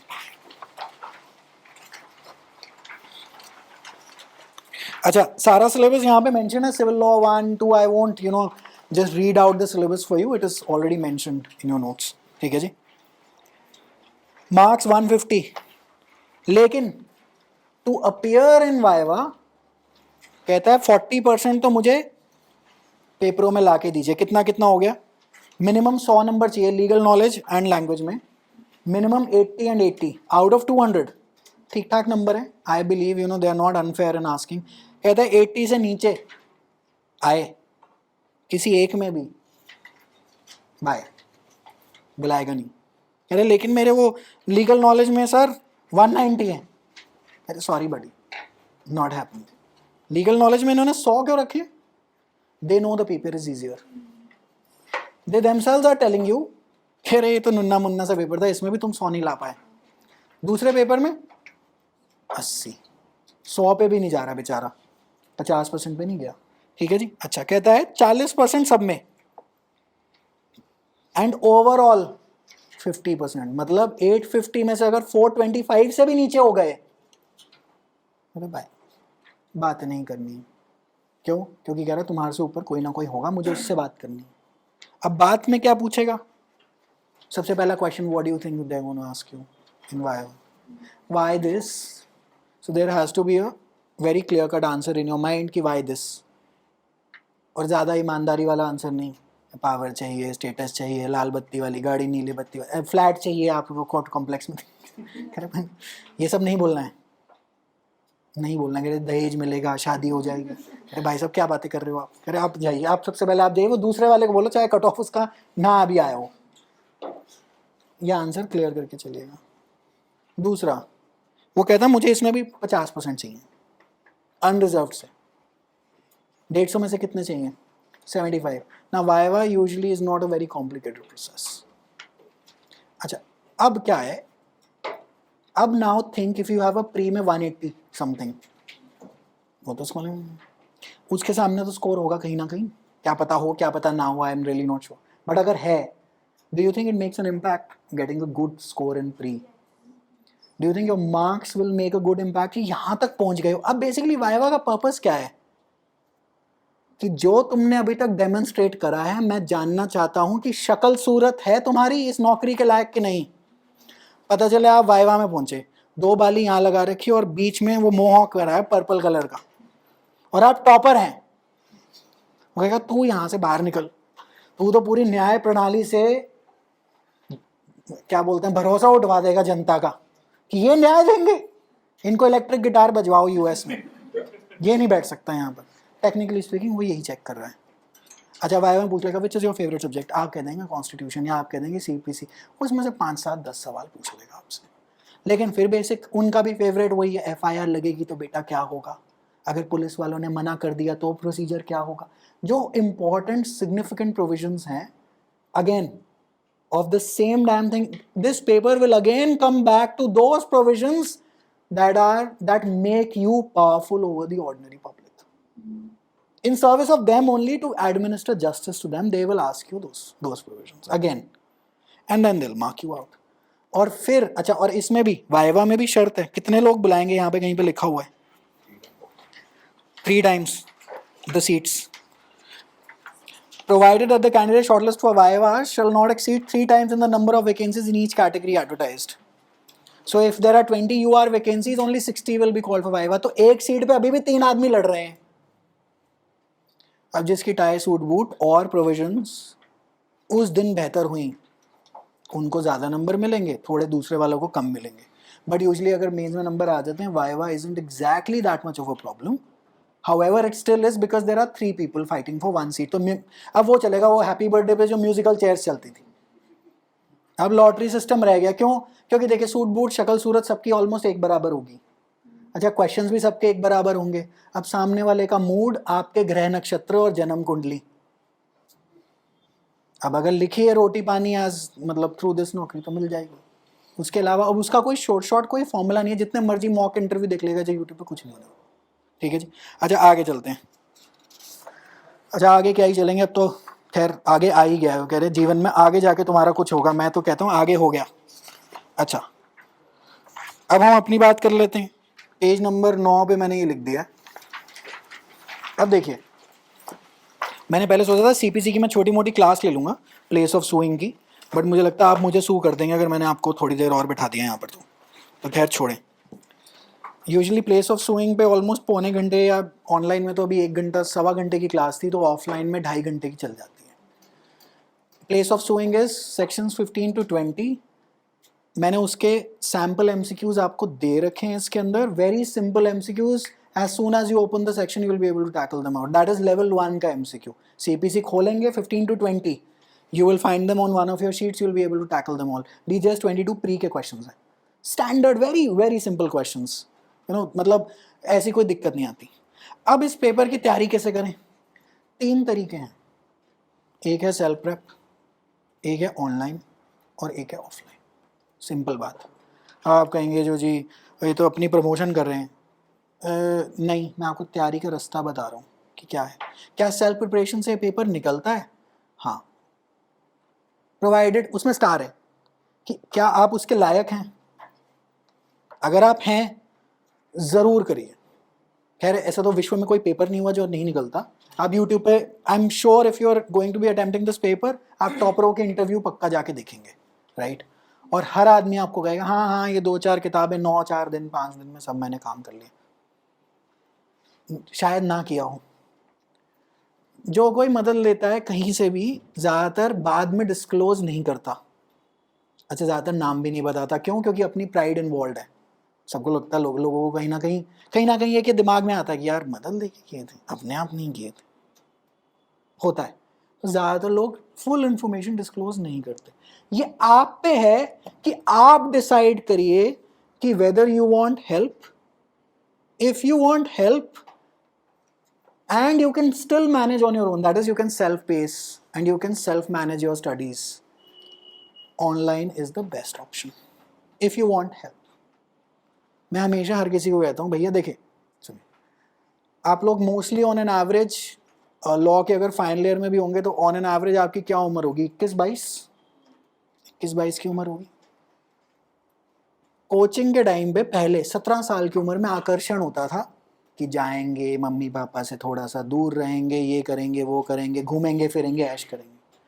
अगर आप पीजी लेवल पर हैं, अगर आपसे खुद से मैनेज होती है और आपको थोड़ी सी ही मदद की ज़रूरत है कि भाई इस पे कमेंट्री दे दो, ये प्लेस ऑफ सोइंग वगैरह पे, opt in for online.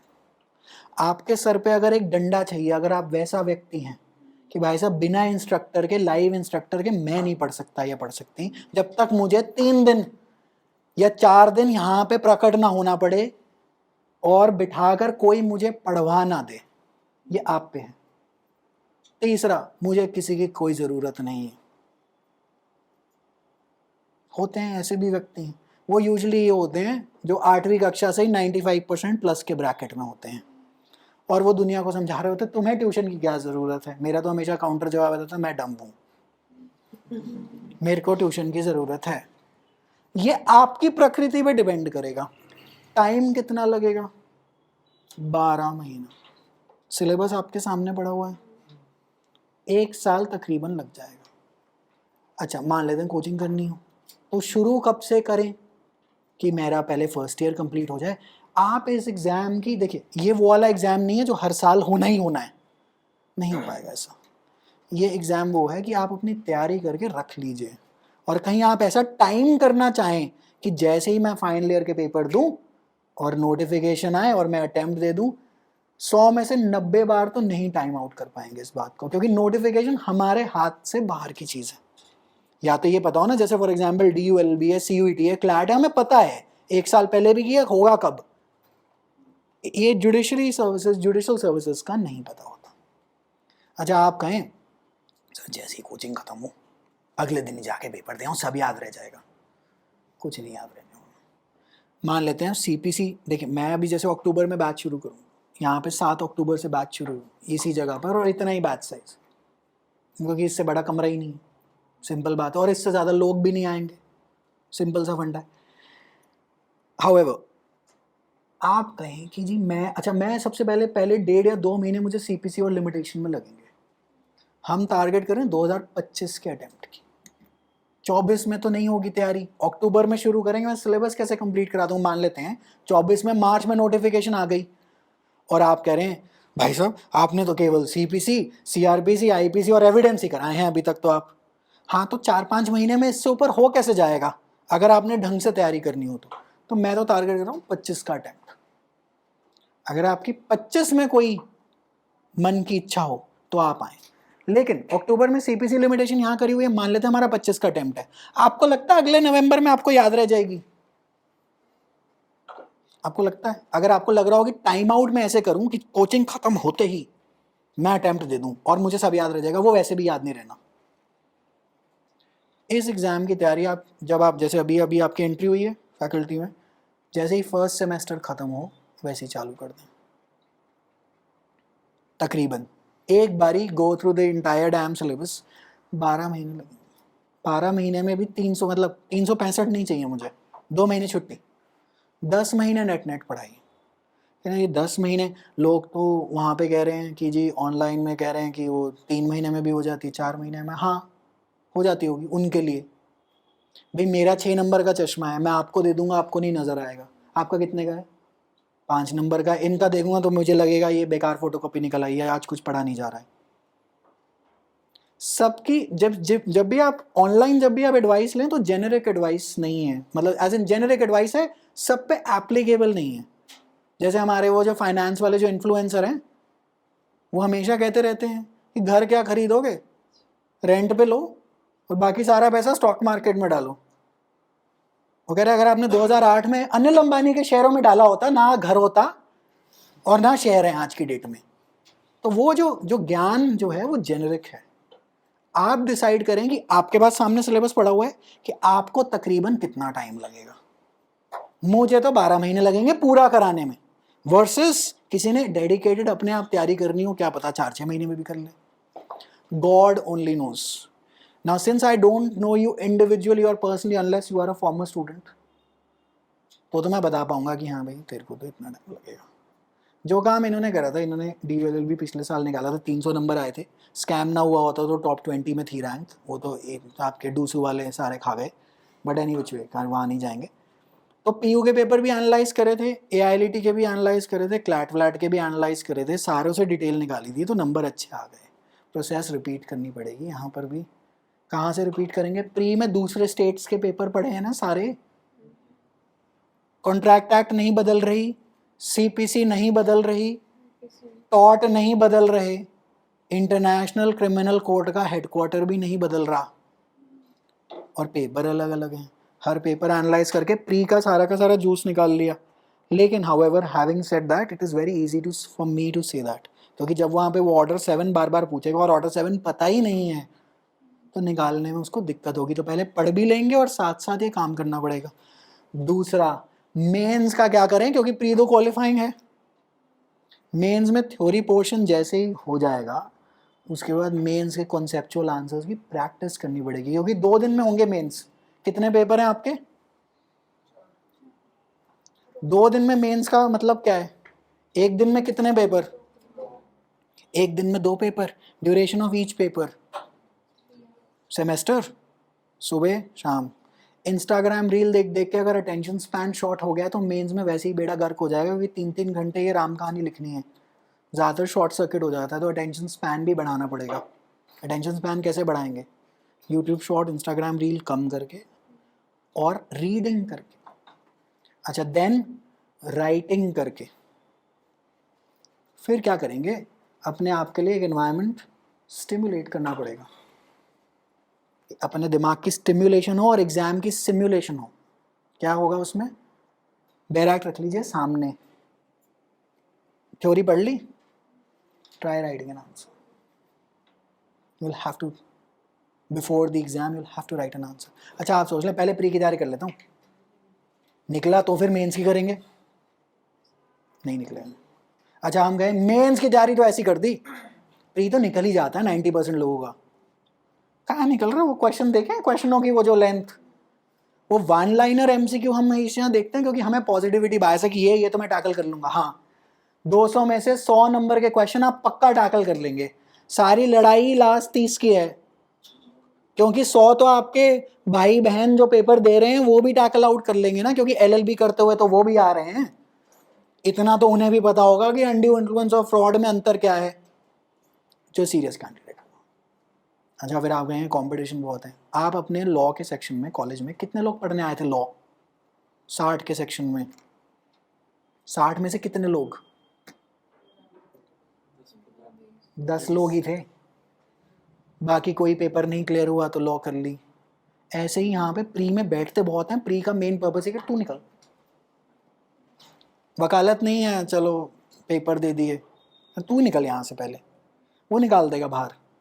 Mains में जो लोग आंसर ही नहीं लिख पा रहे, अच्छा मेंस में हमेशा हर किसी के साथ ये होता है, दिमाग का शॉर्ट सर्किट भी हो जाता है आंसर लिखते लिखते कि भैया ये पेपर उठा ले, नहीं चाहिए, मैं वकालत करूंगा, लीगल नोटिस बनाऊंगा आज से। होती है ऐसी सिचुएशन, उसको पहले ही प्रिपेयर कर लें। अच्छा अब मान लेते हैं सेल्फ प्रेप करेंगे, हो सकता है सेल्फ प्रेप आंसर मेरा कोई पढ़ दे, कोई भी फ्री में नहीं पढ़ेगा। सिंपल बात है, ये शिक्षा और भिक्षा का रिश्ता है, भिक्षा देंगे शिक्षा मिल जाएगी। तो ऐसे हर कोचिंग एकेडमी में आई थिंक मेंस की एक टेस्ट सीरीज़ होगी। सेल्फ प्रिपेयर कर रहे हैं, कहीं ना कहीं मेंस की टेस्ट सीरीज़ में एनरोल हो जाना, जहाँ मर्जी। सारी कोचिंग अच्छी हैं, सारे टीचर अच्छे हैं, या आप पे है कि आप किससे क्या निकालें, जो आपकी इच्छा हो, जो आपकी पॉकेट में हो, उससे जाके आंसर पढ़वा लेना उससे। और अपने खुद भी असेस कर लेना कि ये आंसर में मैं खुद को कितने नंबर दूंगा, विदाउट एनी बायस। ये केस लॉ लिखा था, सारे रेलेवेंट सेक्शन लिखे हैं, प्रिंसिपल एक्सप्लेन करा है, तो नंबर मिलेंगे, हाँ कितने मिलेंगे, ठीक है जी। तो ऐसे रगड़ के आपको क्या लगता है, आपको खुद ही पता होगा कि कितनी तैयारी लगेगी, रफली 1 साल लगता है। 6 महीने तो कहीं नहीं गए, 6 महीने में पहला महीना ज़रा संकल्प बनाएं, ज़रा थोड़ी सीरियसनेस लाएं। यहाँ पे भी अगर किसी को ज्वाइन करना हो अक्टूबर से, यहाँ पे शायद 3-4 लोग आए, 5 आए, हम तो अपना बैच शुरू करेंगे। केवल सीरियस लोग आए, no non serious person allowed, क्योंकि मैं जितना एफर्ट डालूंगा I also want somebody to replicate it. भाई ऐसे द्रोणाचार्य है तो सबको शस्त्र चलाना सिखा देगा। महाभारत में सब मर गए, आधे से ज़्यादा तो उसी के स्टूडेंट मरे थे। वो कह रहे हैं अरे सर आपने क्या ही शस्त्र लड़ा, हमें तो सामने वाला मार गया। कृष्ण जिता के गया था Mahabharat. That doesn't necessarily mean that Krishna की द्रोणाचार्य जितनी एक्सपर्टीज रही होगी तीर कमान चलाने में। दुर्योधन भी बेचारा मारा गया, पावरफुल व्यक्ति था। ऐसे तो सारे के सारे स्टूडेंट, अब बैराक तो हम सेम ही पढ़ाएंगे। ये आप पे भी तो है कि आप घर जाके क्या करेंगे इसमें, और आपकी खुद की क्षमता भी है। तो जो लोग केवल कोचिंग पे रिलाय करते हैं, महाभारत में तो मारे जाएंगे। महाभारत से एग्ज़ाम का एक अच्छा क्रिटिकल क्रूशल लाइफ लेसन ये है कि जंग कैसे जीतनी है मार्क्स के अंदर अंदर घुस के, क्योंकि इवेंचुअली वो अगर यहाँ नंबर आ गए, वो ये नहीं पूछेगा कि ऑर्डर 32 के अंदर फलाने रूल के अंदर सब रूल के अंदर कॉमा के बाद क्या लिखा था, किसको पढ़ी है। आप जाके किसी सिटिंग जज से आज पूछ लेंगे सर वो एंटिसिपेटरी ब्रीच और दूसरे टाइप की ब्रीच में क्या अंतर होता होगा, क्या थप्पड़ दूंगा भाग जाए, नहीं बता पाएगा। उसको केवल वो पता होगा जो उसके हर रोज के आम मर्रा की जिंदगी के सेक्शन रूल और ऑर्डर वो जो हर रोज लगा रहा है, उन्हीं चीजों की टेस्टिंग है। तो पीएचडी तो कानून में नहीं करना, एग्जाम स्पेसिफिक तैयारी करेंगे और एक बैकअप स्टेट लेकर चलेंगे। मान लेते हैं 1 साल लगा दिया केवल दिल्ली निकालें, नहीं भैया ये गलती नहीं करनी है। सीटें हैं कम, वैकेंसी मान लो कम की नोटिफाई हो गई, कंपटीशन है ज़्यादा, एक सिमिलर स्टेट की तैयारी और कर लेंगे साथ में, एक लोकल लॉ ही तो डालने हैं साथ में। मेन तैयारी देखिए, मेन सब्जेक्ट्स क्या क्या है आपके कोर्ट रूम के लिए, क्या क्या चाहिए मुझे, सीपीसी सीआरपीसी, दो जो आपकी पावर जो डिसाइड कर रहे हैं। जस्टिस मेनली आप एविडेंस, भाई कोई फिजूल की आपसे आके बात करेगा आप कहेंगे भाग यहाँ से, सबूत के दम पे ही तो करेंगे ना जस्टिस, तो एविडेंस आपको चाहिए। कॉन्स्टिट्यूशन आपको बेसिक चाहिए, क्या ये किसी भी स्टेट में बदलेंगे, नहीं बदलेंगे। जमीन से रिलेटेड लॉ टीपीए बदलेगी किसी भी स्टेट में, नहीं बदले। कॉन्ट्रैक्ट टॉट नहीं बदले। किसी स्टेट में आईपीआर नहीं पूछेंगे, किसी स्टेट में पूछ लेंगे, दिल्ली में पूछते हैं। किसी स्टेट में मेंस पे कॉन्स्टिट्यूशन पूछ लेंगे, यहाँ नहीं पूछ रहे, लेकिन जनरल लीगल नॉलेज में फिर पूछ रहे हैं। तो कॉन्स्टिट्यूशन तो हर जगह ही आ जाएगी, ऑफ कोर्स बिना कॉन्स्टिट्यूशन के होगा ही क्या। आज भारत दैट इज इंडिया तो नहीं करा दिया इन्होंने, आज 18 सितंबर है ना, आज पार्लियामेंट का स्पेशल सेशन है, होपफुली करा ही दें, शायद करा देंगे, क्योंकि इसी के पीछे लगे हुए हैं। इंडिया दैट इज भारत को, भारत दैट इज इंडिया, लोगों को लग रहा है इंडिया हटा देंगे, इंडिया नहीं हटाने वाले, वो पागल नहीं है इतने, उन्होंने वो कोड की जगह संहिता लगा दी है बस, वैसी सारी चीज़ें। उसके साथ क्या होगा, पर स्टेट स्पेसिफिक चीज़ें। दिल्ली की लिकर पॉलिसी के बजाय राजस्थान में अगर पेपर दे रहे होंगे, तो राजस्थान ने अभी नेशनल हेल्थ पॉलिसी वो जो इन्होंने जो निकाली थी अपने सिटीजन्स के लिए कि जी वो मेडिक्लेम की इनकी कोई स्टेट लेवल पे जी हेल्थ इंश्योरेंस थी, जो कि देश में पहली है, डाल दो, वो पढ़ लो। अच्छा, और लोकल वहाँ का रेंट कंट्रोल एक्ट, वहाँ की अगर कोई एक्ट जो कि बेसिकली सिग्निफिकेंट है स्टेट लेवल पर, वो डाल लीजिए।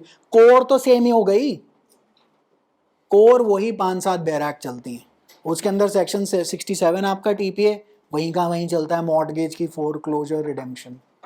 चैप्टर 4 जनरल एक्सेप्शन जो कि अब बदल जाएंगी 76 से 106 आईपीसी में, वही चलेंगी, उतनी ही चलेंगी, बस उसके नाम रट्टा section as in section number अलग रखने पड़ेंगे, ठीक है जी, वो सेम चलेगा। सीपीसी मीडिएशन एक्ट कल अमेंडमेंट हुई है, उससे आपका आई थिंक सीपीसी में 1-2 सेक्शन अमेंड हो जाएंगे। ऐसी अगर डेवलपमेंट आपके एग्जाम ईयर में हुई है जिसमें ये बहन हमारी अमेंड हो गई, वो प्रश्न आएगा ही आएगा, गारंटीड आएगा। वैसी कोई डेवलपमेंट ट्रैक कर लेंगे। प्री की तैयारी में क्या क्या करेंगे, past years are your best friend. अभी जाएं दिनकर के पास, जो लोग सीरियस हो अभी जाएं फैकल्टी पे दिनकर के पास, जिनको नहीं पता फैकल्टी ऑफ लॉ जाएं, अंदर घुसते ही एक लेफ्ट साइड में दिनकर वाला है, उसको कहें सुनो प्रीवियस ईयर डीजीएस के प्री दे दे और डीजीएस के मेंस दे दे। वो बेचारे का वैसे ही धंधा चौपट है, जब से DULLB डूबा है, रो रहा होगा कि इतना माल छपा रखा था यूनिवर्सल सिंगल, कुछ नहीं बिक रहा आजकल। प्री और मेंस के क्वेश्चंस खरीद लें।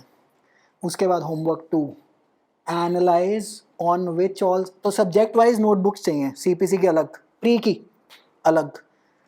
पास्ट ईयर्स में से जो निकले, जो ऑर्डर, जो सेक्शन के बारे में बार बार पूछ रहा है, like for example section 6 limitation act बार बार पूछ रहा है, आपके इसमें शीट्स में है, मैंने डिस्कस नहीं करा है, उठाएं और अपनी लिस्ट बना लें, रेडी रेकनर रखें, बैराक में स्टिकी नोट लगा लें कि यहाँ से क्वेश्चन आया है। लाइक फॉर एग्जांपल लिबल और स्लैंडर की लिमिटेशन 1 ईयर है, ठीक है जी, जहाँ तक मुझे याद आता है। अच्छा, ये हरियाणा जुडिशरी 2018 में और डीजीएस 18 में तो था, हरियाणा में एक साल ऊपर नीचे होगा, ये क्वेश्चन आया है। मैं कहता हूँ पूरी लिमिटेशन में से लिबल स्लैंडर तो आज 1 साल वाला पॉइंटर अपने पास कहीं लिख ही लें कि दोबारा करना है यार इसको, कि पूछ रहा है ऐसा तो लिमिटेशन में, नहीं तो क्या पूरी बैराक रटेंगे। सेक्शन 3 पे 1 करोड़ सवाल आ चुके हैं, 1000 बार आते हैं और आने ही हैं, क्योंकि एज अ जज सबसे पहले आप डिसाइड करेंगे मैटर कहीं लिमिटेशन में तो नहीं आ रहा। अगर लिमिटेशन से ही हिट हो रहा है, अरे भगाओ इसको यहाँ से, क्योंकि आपका सबसे पहले एक और रोल भी है एज अ जज, आपका टाइम बचे कोर्ट का, ताकि जेन्युइन लिटिगेंट्स को आप न्याय दिला पाएं। Understood this all.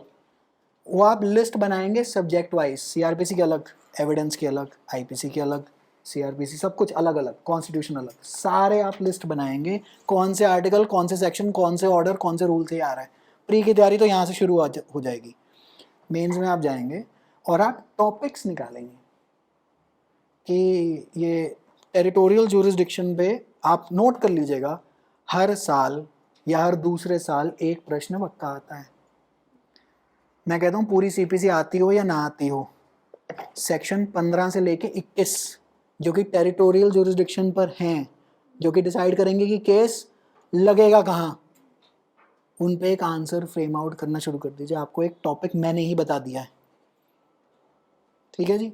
एक टॉपिक सीआरपीसी में हमेशा आता है कि पुलिस वालों ने ये एफआईआर मना कर दी तो क्या करेंगे, उसका पूरा प्रोसीजर और ट्रायल तक आपका क्या रोल है, आपको सारा पता होना चाहिए, उसमें आंसर लिखना शुरू कर दीजिए। अच्छा सर हमने तो एक बार लिख लिया, हो जाना चाहिए, बार बार लगातार। और जब वकालत पूरी हो जाए, एज एन LLB डिग्री पूरी हो जाए, पेपर की ये क्या बोलते हैं नोटिफिकेशन आएगी, जाके अटेम्प्ट दे दीजिए। It is as simple as that, इतना ही, ठीक है जी। तो चलिए, hopefully this has been of help. मैंने सीपीसी की क्लास नहीं ली, जो कि मेरा बड़ा मूड था, लेकिन कोई बात नहीं, आगे कभी कुछ करेंगे तो देखेंगे। सिलेबस यहाँ पे दे रखा है सारा, ठीक है जी। इस सिलेबस के ऊपर अपने स्टडी टेबल पे ना इसको टांग लेना कि ये करना है। Use sticky notes.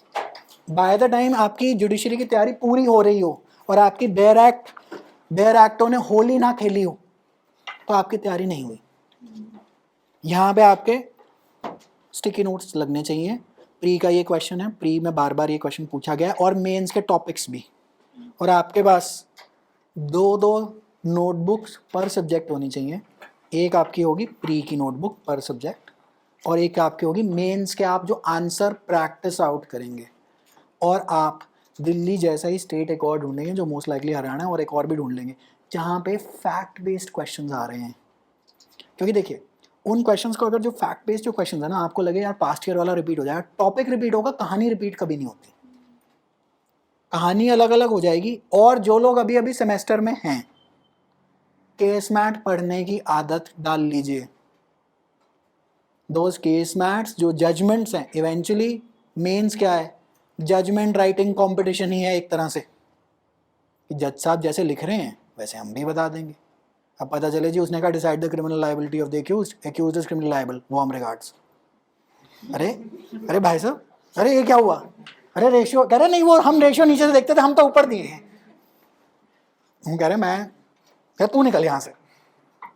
जैसे जैसे जज साहब पूरे पूरे फैक्ट एक्सप्लेन करते हैं, फैक्ट को कैसे आप कानून के साथ इंटरट्वाइन कर रहे हैं, और अगर आपको कोई केस लॉ याद आ गया तो, बहुत बार ऐसा होगा आंसर में कि आपको केस लॉ ही नहीं पता इस टॉपिक का, कोई बात नहीं, उस सिचुएशन को लॉ के अनुसार कि मैं ये डिसीजन इसलिए दे रहा हूं या दे रही हूं क्योंकि इस व्यक्ति ने ये कार्य क्रियाक्रम करा था, तो ये कानून ये कह रहा है जिसका स्पेसिफिक इंग्रेडिएंट इसके ऑफेंस के साथ मैच हो रहा है, इसलिए मैं ये निर्णय देना चाहता हूं या देना चाहती हूं। मेंस यही है।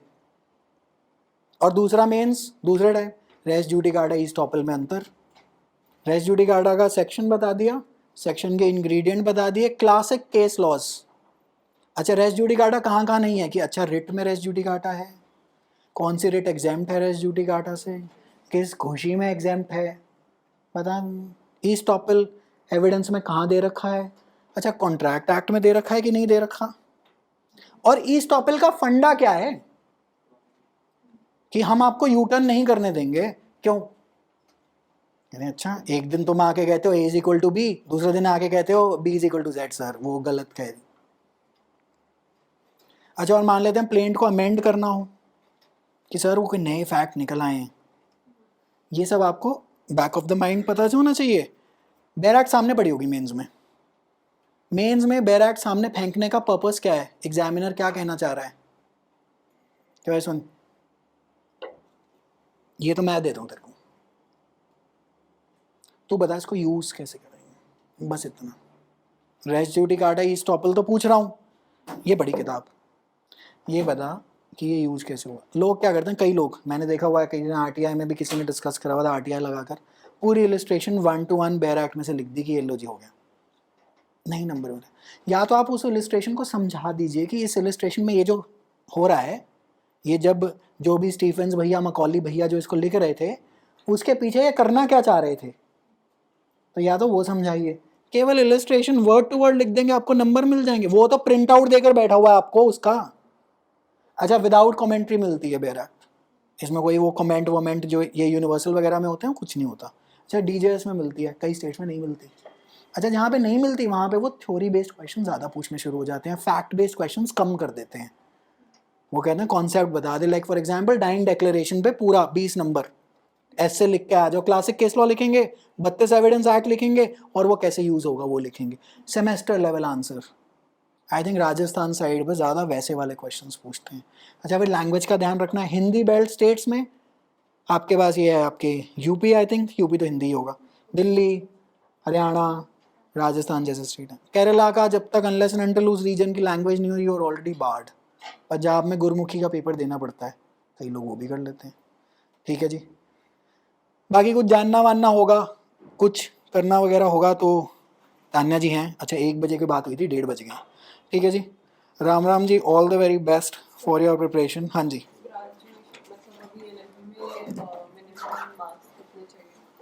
आई थिंक 50 चाहिए होंगे, कहीं लिखा होगा एलिजिबिलिटी में 45 या 50 होंगे। 45 रिजर्व के लिए होते हैं, नोटिफिकेशन में देख लेना, ऑफिशियल ऑनलाइन सर्च कर लेना डीजेएस नोटिफिकेशन, उसके अंदर सब लिख के देंगे। मैंने भी वहीं से निकाला है एक्सट्रैक्ट, ये जो एक्सट्रैक्ट है वो वहीं से निकला हुआ है। ठीक है जी, ठीक है जी, all the best, take care.